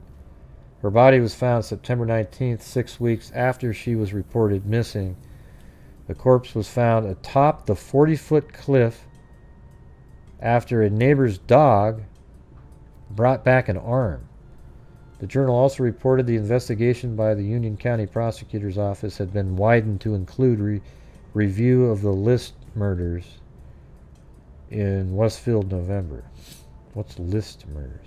5 members of the List family were shot to death, and John List, the father of the family, had been indicted for the crimes. He disappeared more than a month before the bodies were found in the family home last December. The newspaper said Patricia List, 16, one of the 5 victims, had a number of books on witchcraft. The paper said authorities were trying to determine if the crimes had any link to a coven or witchcraft group thought to exist in the area. A number of sacrifices involving dead animals have been reported. Westfield is about 5 miles from here. I mean, normally I just go, yeah, but it sounds like there's some weirdness. Was girl a black magic victim? The body of the girl, too badly decomposed to determine the cause of death, was found atop an apparently abandoned cliff. According to the Daily Journal of Elizabeth, the searchers who found the girl's body said pieces of wood were crossed on the ground over her head. I think this is basically the same article. Yeah. Alright, let's see this next one. October, Say Witch is Murder. Say Witch is Murder Probe 8. I don't even know what that title means. Union County law enforcement officials investigating the apparent murder of a high school girl may be using a witch in their probe. The dead girl, Jeanette De Palma, 16, was found September 19th in a secluded area of Howdell Quarry. Her decomposed body left authorities little to work with other than speculate that she was strangled. Police reported the body had no apparent injuries or broken bones. They also said they were led to the scene when someone's dog brought home a piece of an arm. What authorities are apparently focusing on, though, are pieces of wood crosses over the head and other pieces of wood that frame the body like a coffin. Authorities said Jeanette's death may be linked to a coven or witchcraft. That's pretty crazy. Okay, now I move all the way to 2019, because you know what's amazing? The story just totally disappeared in the media right after that. Just boom, gone, nothing. And then this investigator tried to get DNA tested on, it says Superior Court Judge Karen Cassidy on Friday dismissed filed by retired private investigator Ed Salzano to compel the Union County Prosecutor's Office to test the clothes of the teenager whose decomposed body was found in September 1972 for DNA. Cassidy ruled that Salzano had no standing to bring the lawsuit because he has no legal relationship to De Palma, her estate, or anyone else who may have a stake in the outcome of the case. The judge also ruled that the lawsuit has no legal basis to compel the prosecutor's office to take action because under state law, the office has broad discretion on how to investigate crimes. Well, I mean, if they're not testing the clothing for DNA, they're idiots, okay? Because right now, they might be able to find something. Yeah.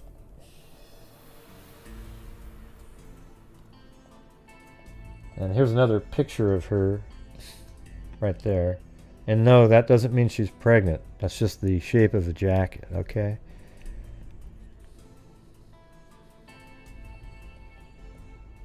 I beg to differ, Gray. You can clearly see a bulge there.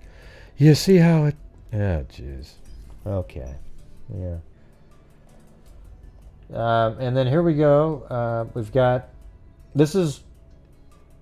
Even in Wikipedia, everywhere, they mention this article that came out. It's in the... I don't know what you call it, like a site called Weird New Jersey. And they go through the case here.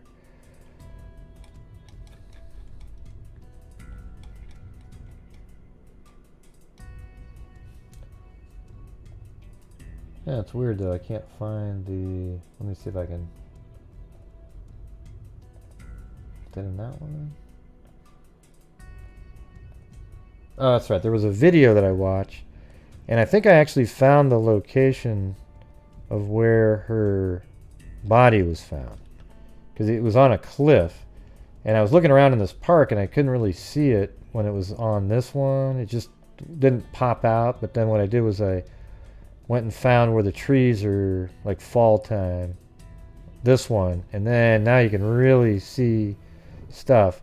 And there was a cliff that it was on, and I'm pretty sure it's right on the top of this because it's the only cliff in this park, and this is 100% the park.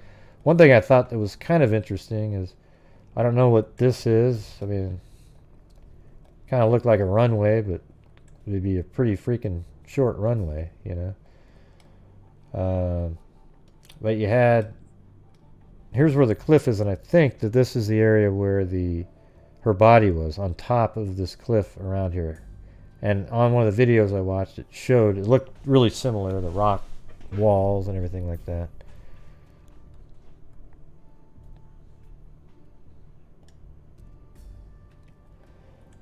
Yeah, man, there's no really, you know, it's bullshit, right? Witches and all that. But, you know, people did it. And maybe they tried to act out sacrifices and things like that. But some people actually did that, right?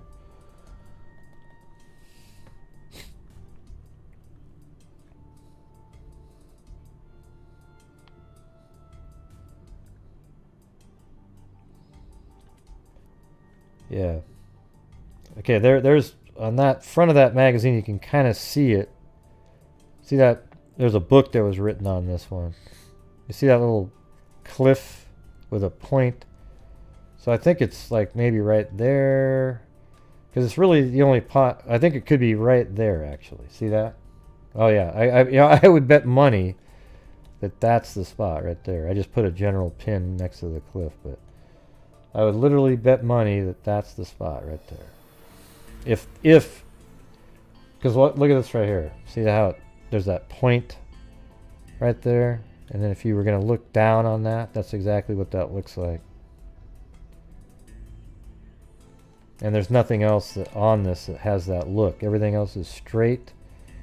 It curves around.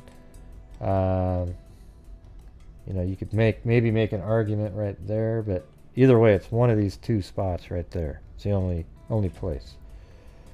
So that's where her body was found, and it was crazy because it was... Let me see if... I don't know if I can't play that video, though.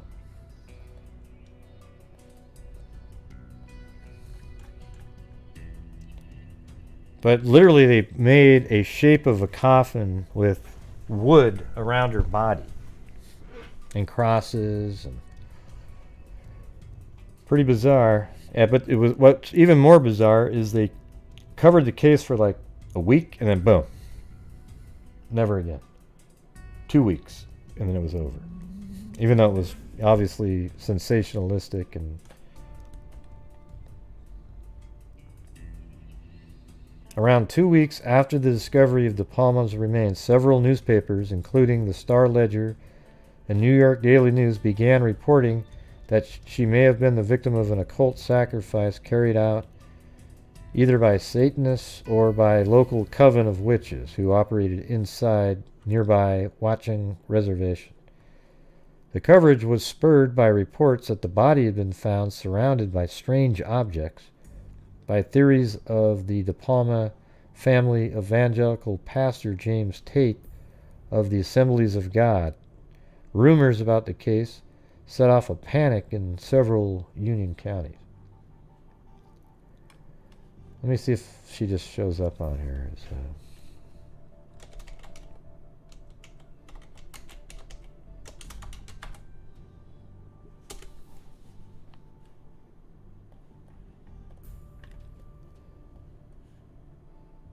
Yeah, there's that.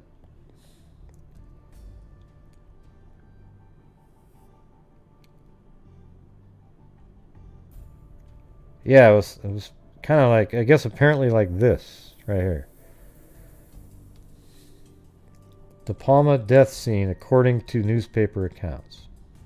I mean, you know, who knows what the newspaper was actually saying. And apparently right on top of this little ridge right there.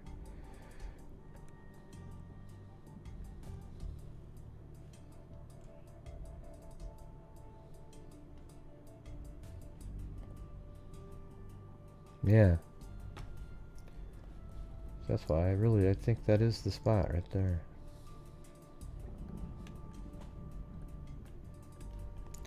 Well, there goes my stomach.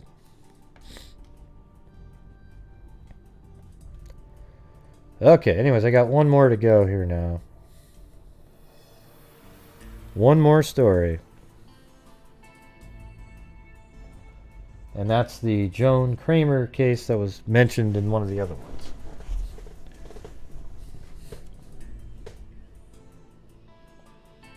That's right. Boom!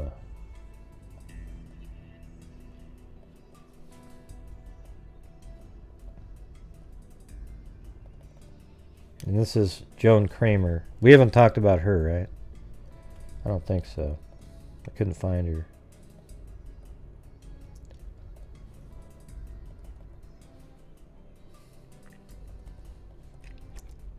Missing girl feared dead by her kin.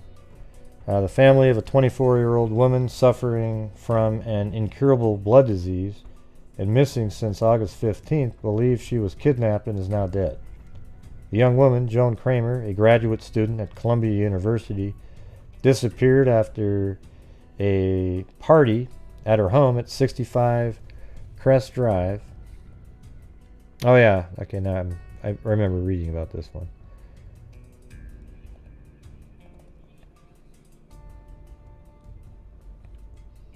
So this is where there was a party.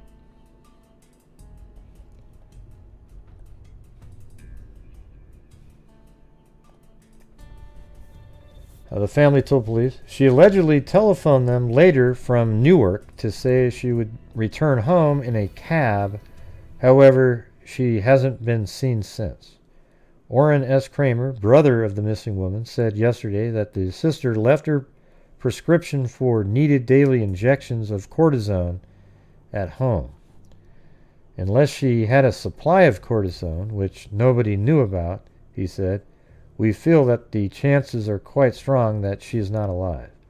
Local police, however, said yesterday they still consider the disappearance of Joan Kramer a missing person case. And the FBI says there is no evidence of an abduction in the case. In a prepared statement, the federal agency said, in the absence of any indication of an abduction, the FBI is not conducting an investigation under the kidnapping statute. It added that it was following the case with local authorities to ensure it would be informed if any federal violations was involved. Over the weekend, the senior Kramer made 3 ransom deliveries in Orrin Kramer also said yesterday that if the family were shown proof that his sister is still alive, another ransom drop would be made by his father, Julian Kramer, president of Suburban Foods Incorporated. Over the weekend, the senior Kramer made 3 ransom deliveries in Newark in response to telephone calls from a man who said he had missed Kramer and would release her for $20,000. The last payment was left in an alley opposite Wequaquet Park. Hell, let's go look at that. That's crazy. Shit. See how these are just crazy ones?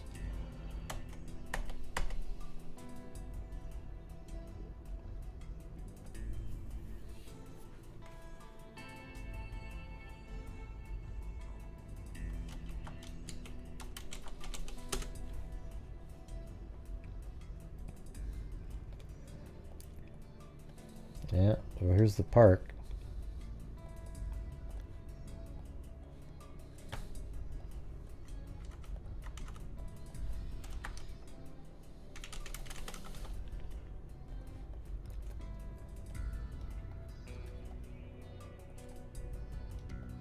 That looks almost like kind of like an alley there, but. I mean, this is old. I mean, not nowhere near as old as it was. Yeah, maybe it's over here.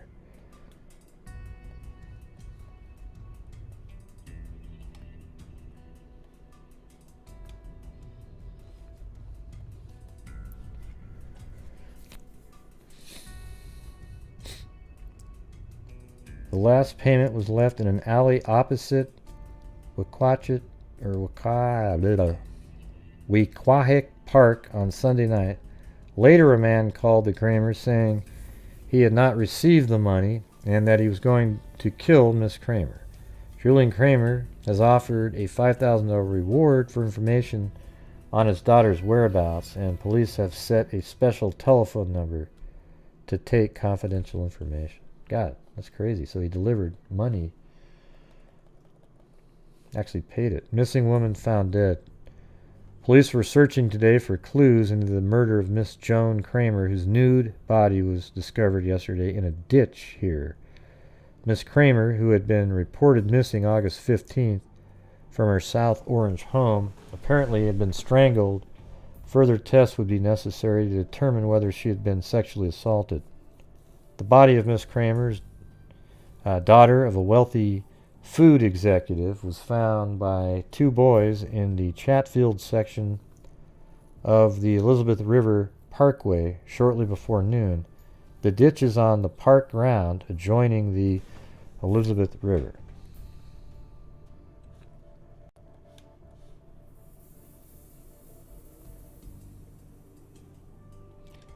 You know, I know I got that, so I must not have. Is her name Joan? Okay, there it is, right there.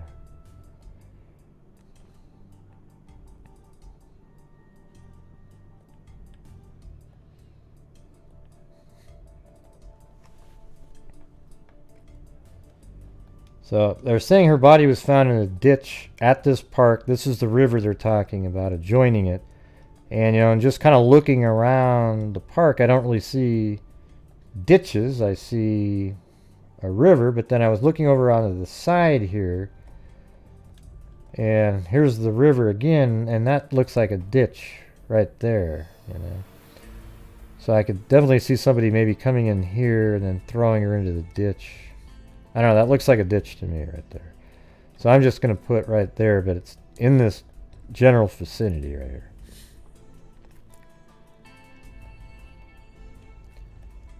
So her home is right here, I believe. Yeah, that's her home.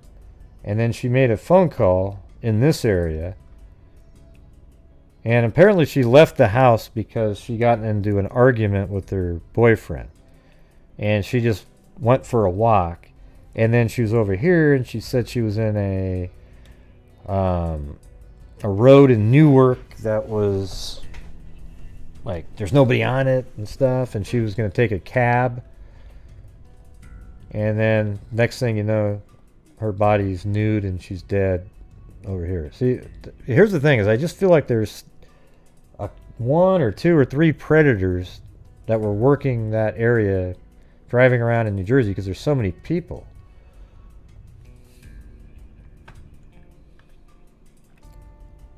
Miss Kramer, a graduate student in English at Columbia University. Let's see, August 15th. She left her home shortly before midnight, August 15th, after an argument with her boyfriend. Her father, Julian S. Kramer, owner of two meat concerns in Newark, had posted a reward in the belief the disappearance was a kidnapping. Not long after she left home, Miss Kramer telephoned her family and said she was on a deserted street in Newark and would return as soon as she hailed a taxi cab. But police say the call had been traced to a telephone booth outside a drugstore in South Orange. They said did not know if she had been kidnapped after her well, it says flight. What? Where the hell is South Orange? What does that mean?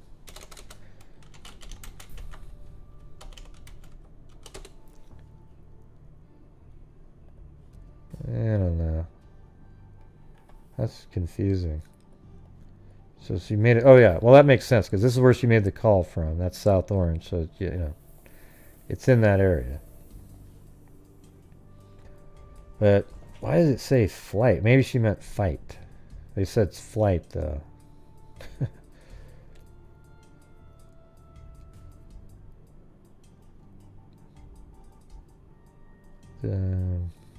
He said he had received several telephone calls from a man who said he had his daughter and would release her unharmed. So it's weird because now we have another case where there was a ransom call made.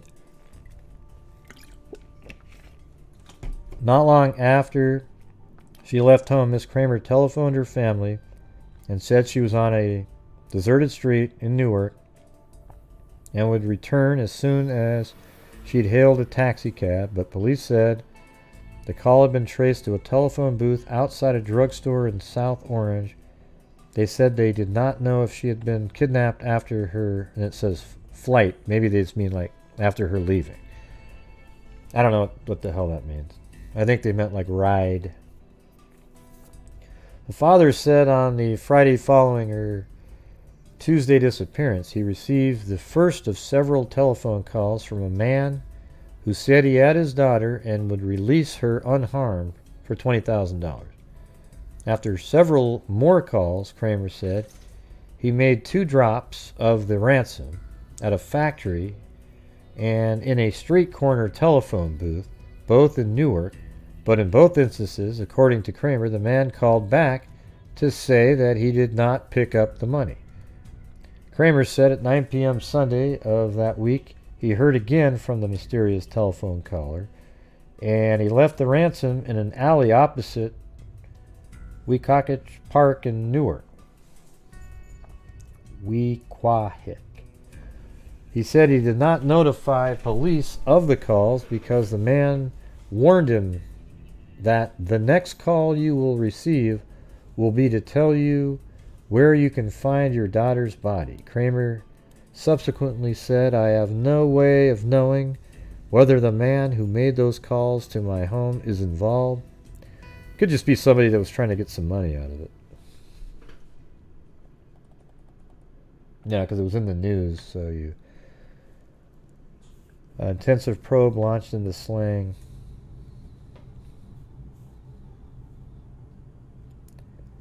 Let's see. Law enforcement officials announced yesterday that they had begun an interview investigation into women's mysterious disappearance August 15th. The new, badly decomposed body of Miss Kramer was found in a water-filled ditch Monday in a park in Union Township. She was identified with dental x-rays. 5 law enforcement agencies met Tuesday for 2 hours to pool existing information.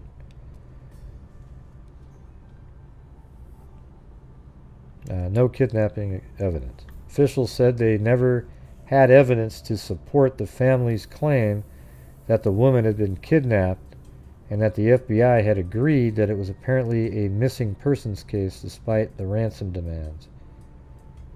Orrin Kramer, the woman's brother, escorted newsmen on a tour of South Orange yesterday, shortly before funeral services.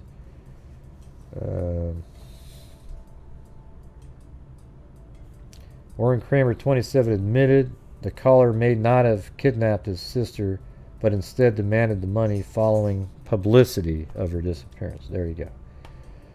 Okay. So I got that.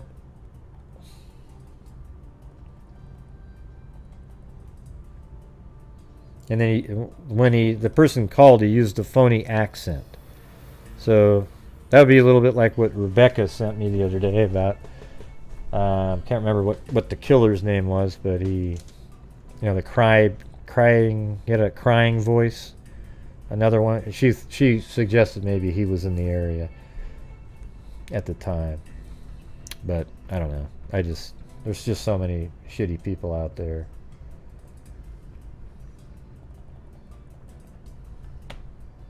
Suspect in 2 slangs under investigation in 3rd. Yeah, so they actually make an arrest at one point of this guy named Otto Neil Nilsson. That's the sketch.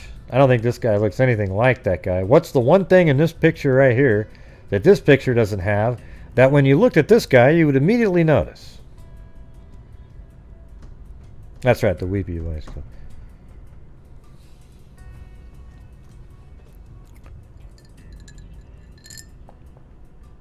Are you kidding me? Fiber Sleuth? Come on. Right, the ears, okay? The nose looks like similar, right? It's the pinched nose, right? Look at these freaking ears here. I mean, there's no way that guy couldn't hear a pin drop right in front of him, okay? Now, if it was behind him, he couldn't hear a damn thing.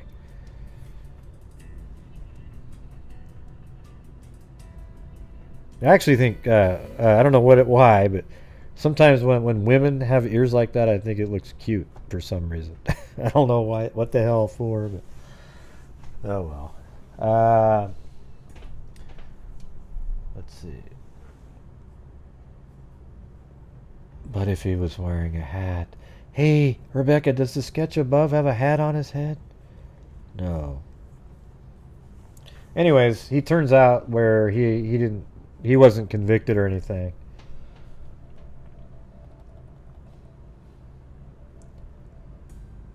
But the eyewitness said, no, that's him, but he never got charged. Apparently, they saw her get into a car with him because she would hitchhike from time to time. And here's her little story right here. Yeah, I like the elf ears for some reason.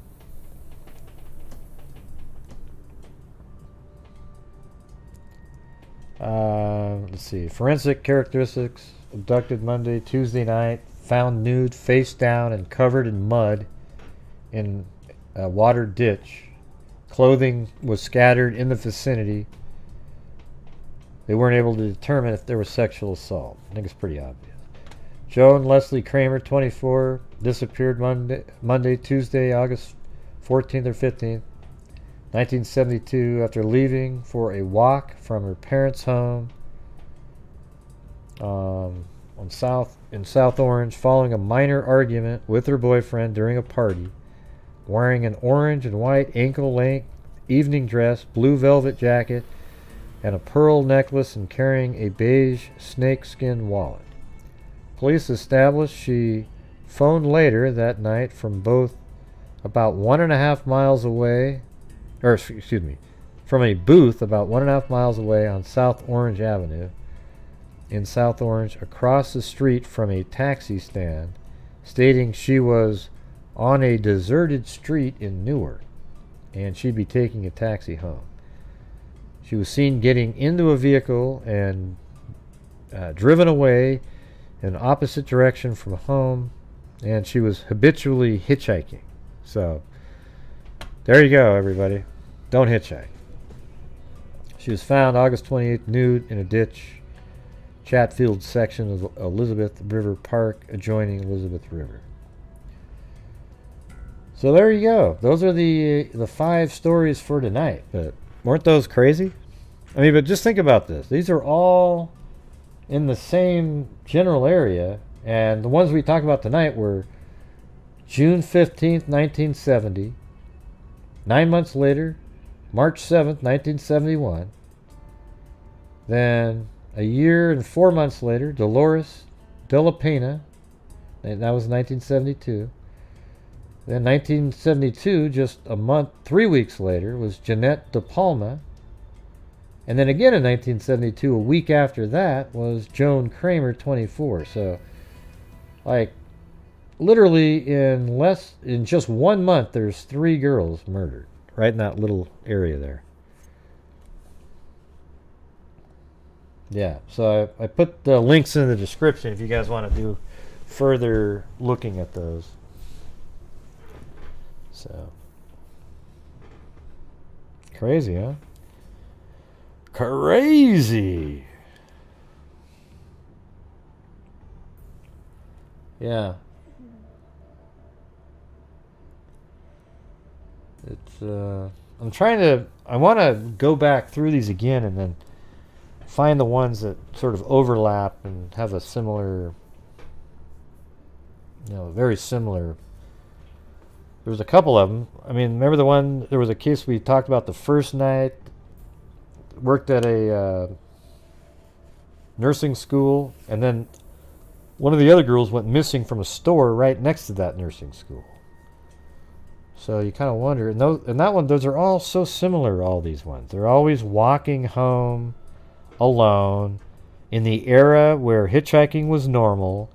I bet you a lot of times cars would pull up and say, hey, do you need a ride? And people would go, oh, sure, yeah, I'm just going, And it's just, it's a freaking nightmare.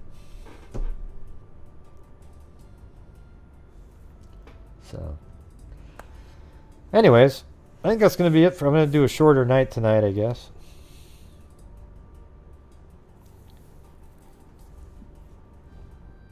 Yeah, well, I think these ones are already kind of in a database somewhere, for sure.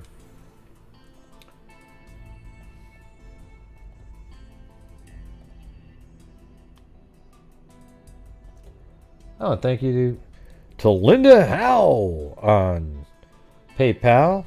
Thank you. If you guys want to help out the channel, feel free to do so. Linda Moldenhow of the Cattle Mutilation Fame and Crop Circle Investigations.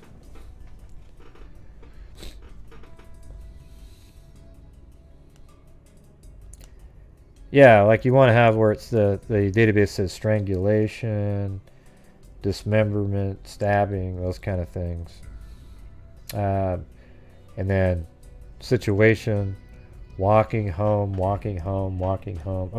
bet you 7 or 8 at least of the ones that we've talked about where somebody was just walking home from somewhere.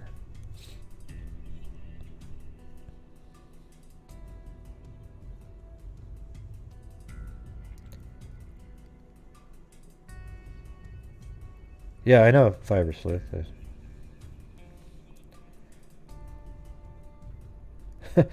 That does go by pretty quick. Yeah.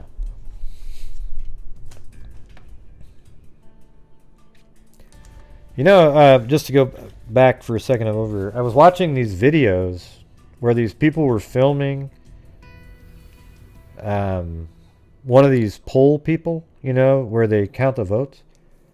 And this lady from above, she just kept filling out these like she just was like ding ding ding ding ding ding ding, moving another one, ding ding ding ding, and then stamping it. She'd stamp it and then fill in the little, the little dark circles that you fill in. She just kept filling them in and then stamping it, moving it aside, stamping, moving it, like they were blank. And she did about 6 of them on camera. Man, I want to see what the hell. I just want to know what those are. Like, were they just really too light and then you filled them in? But it looked like she was had a routine going. I like is that one website, the Accountability Project, like the Murder Accountability. That one's kind of neat. Let's see.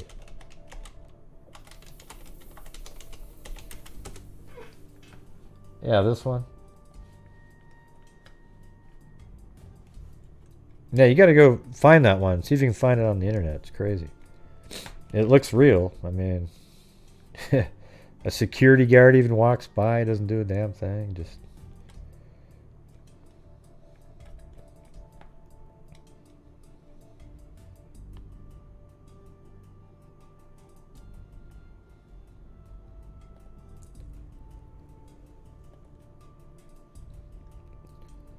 Did they actually tell you the cases on this one now? The name of them? That's what I wish. I wish you could, like, when they give you the cluster, you could actually see the cases. See, here's these murder clusters. County clusters. And there's Missouri right there. 113 homicides. This guy put together the whole map, and a lot of people use this, and you can kind of find serial killers in here.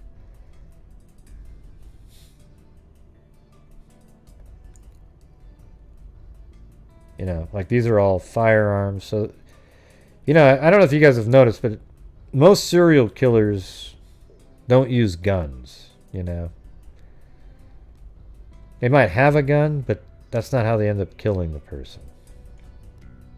That's just my opinion based on cases you look at.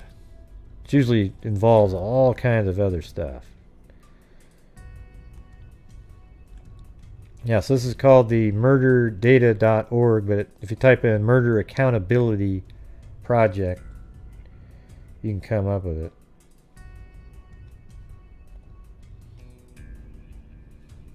So like right here, you could literally say, let's see, go to New Jersey, I think.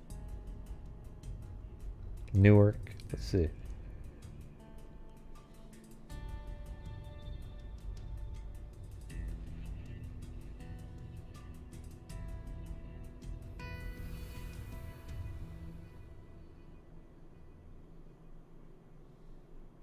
Okay, let's try that one.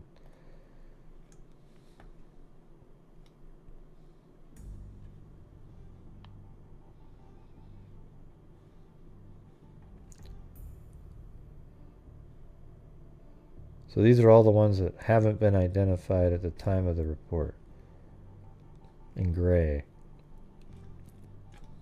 But anyways, I got to figure out how to use that better. I want to be able to, I don't know if they actually tell you the cases though. Or maybe they do, let's see.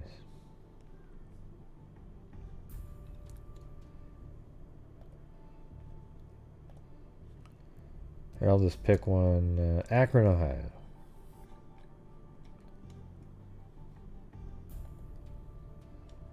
And if you said female, maybe, all right? Of course, my troll would say.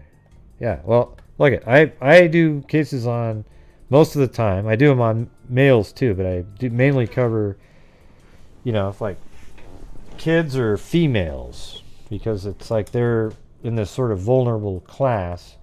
Although if you guys got more guns, you would be on the other side of that equation.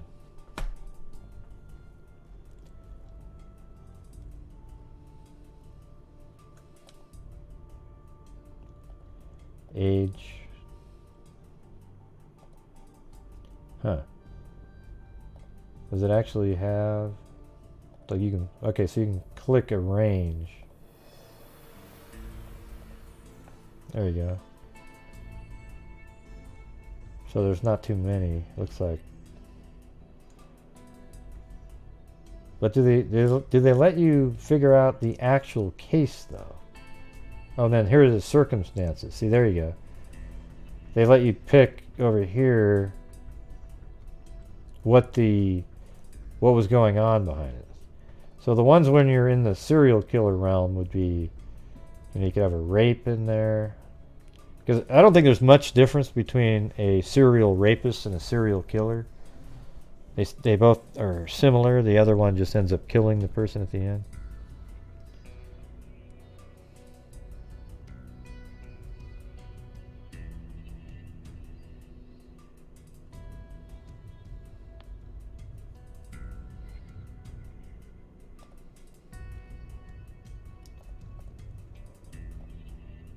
Yeah, anyways, I'll look into this more at some point.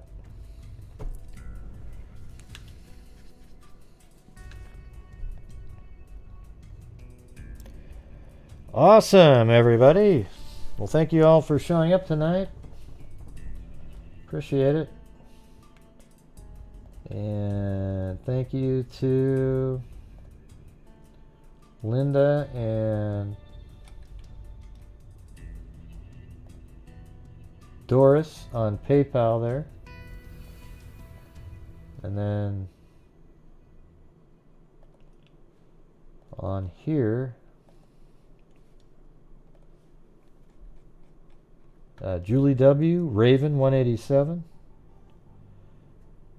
Dadio Caspian Horses Rock, Rochelle Black, Firefly Shy, In the Middle of Nowhere Bear, became a channel member, Stephanie McCoy, Victoria Ballard, Christy B, KNS, Patricia M, Sarah M, Katie 2, Lee D, Dadio Caspian Horses Rock, Jen H, and Fiber Sloop. Tonight was about a 40% of what used to be a normal night. But I think there's a new normal now. One of these days, maybe when the economy gets back to normal.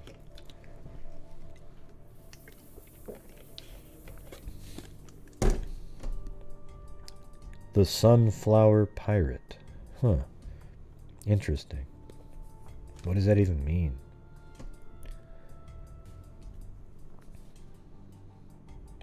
Well, thanks everybody. I'll let you guys can chat for a while if you want. I appreciate it. Thanks very much. And make sure you do this, everybody. Make sure that you wash your hands. You maintain your social distancing. You and wear a mask. That's kind of the biggest thing. All right. So again, thank you guys very much, and we'll see you guys tomorrow. And as I always say, until next time, be safe out there. And a 2 and a 3. Uh-oh. Looks like it got glitchy. Let me try that again. This whole time, I have not seen one person that is a crime dissector, plug rejector. I'm a certified Hey, I saw detector. Morph and me and Gordon. That was an ad. If you try and play me like an old projector, crime sector is my nectar. Professor Greg is gonna give another lecture. Crime collector, freak connector, and I'm always gonna be a thug protector, fool deflector, interceptor, and I'm meaner than a spectre with a vector on his spectre. With all respect, y'all, just remember I've a temple fucking check ya. I have no agenda, I'm no pretender, and I'll send it to you straight without the blender. And in the end, I'm gonna send ya on a mission to reveal the true offender.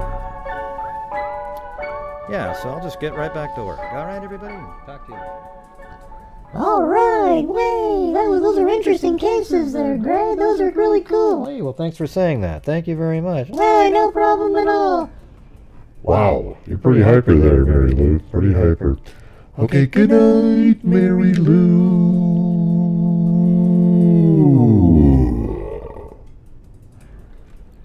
What the heck was that? Good night, John Boy. Gee, what a maroon. There you go again with the maroon comment. Jesus. What the heck?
Be safe out there.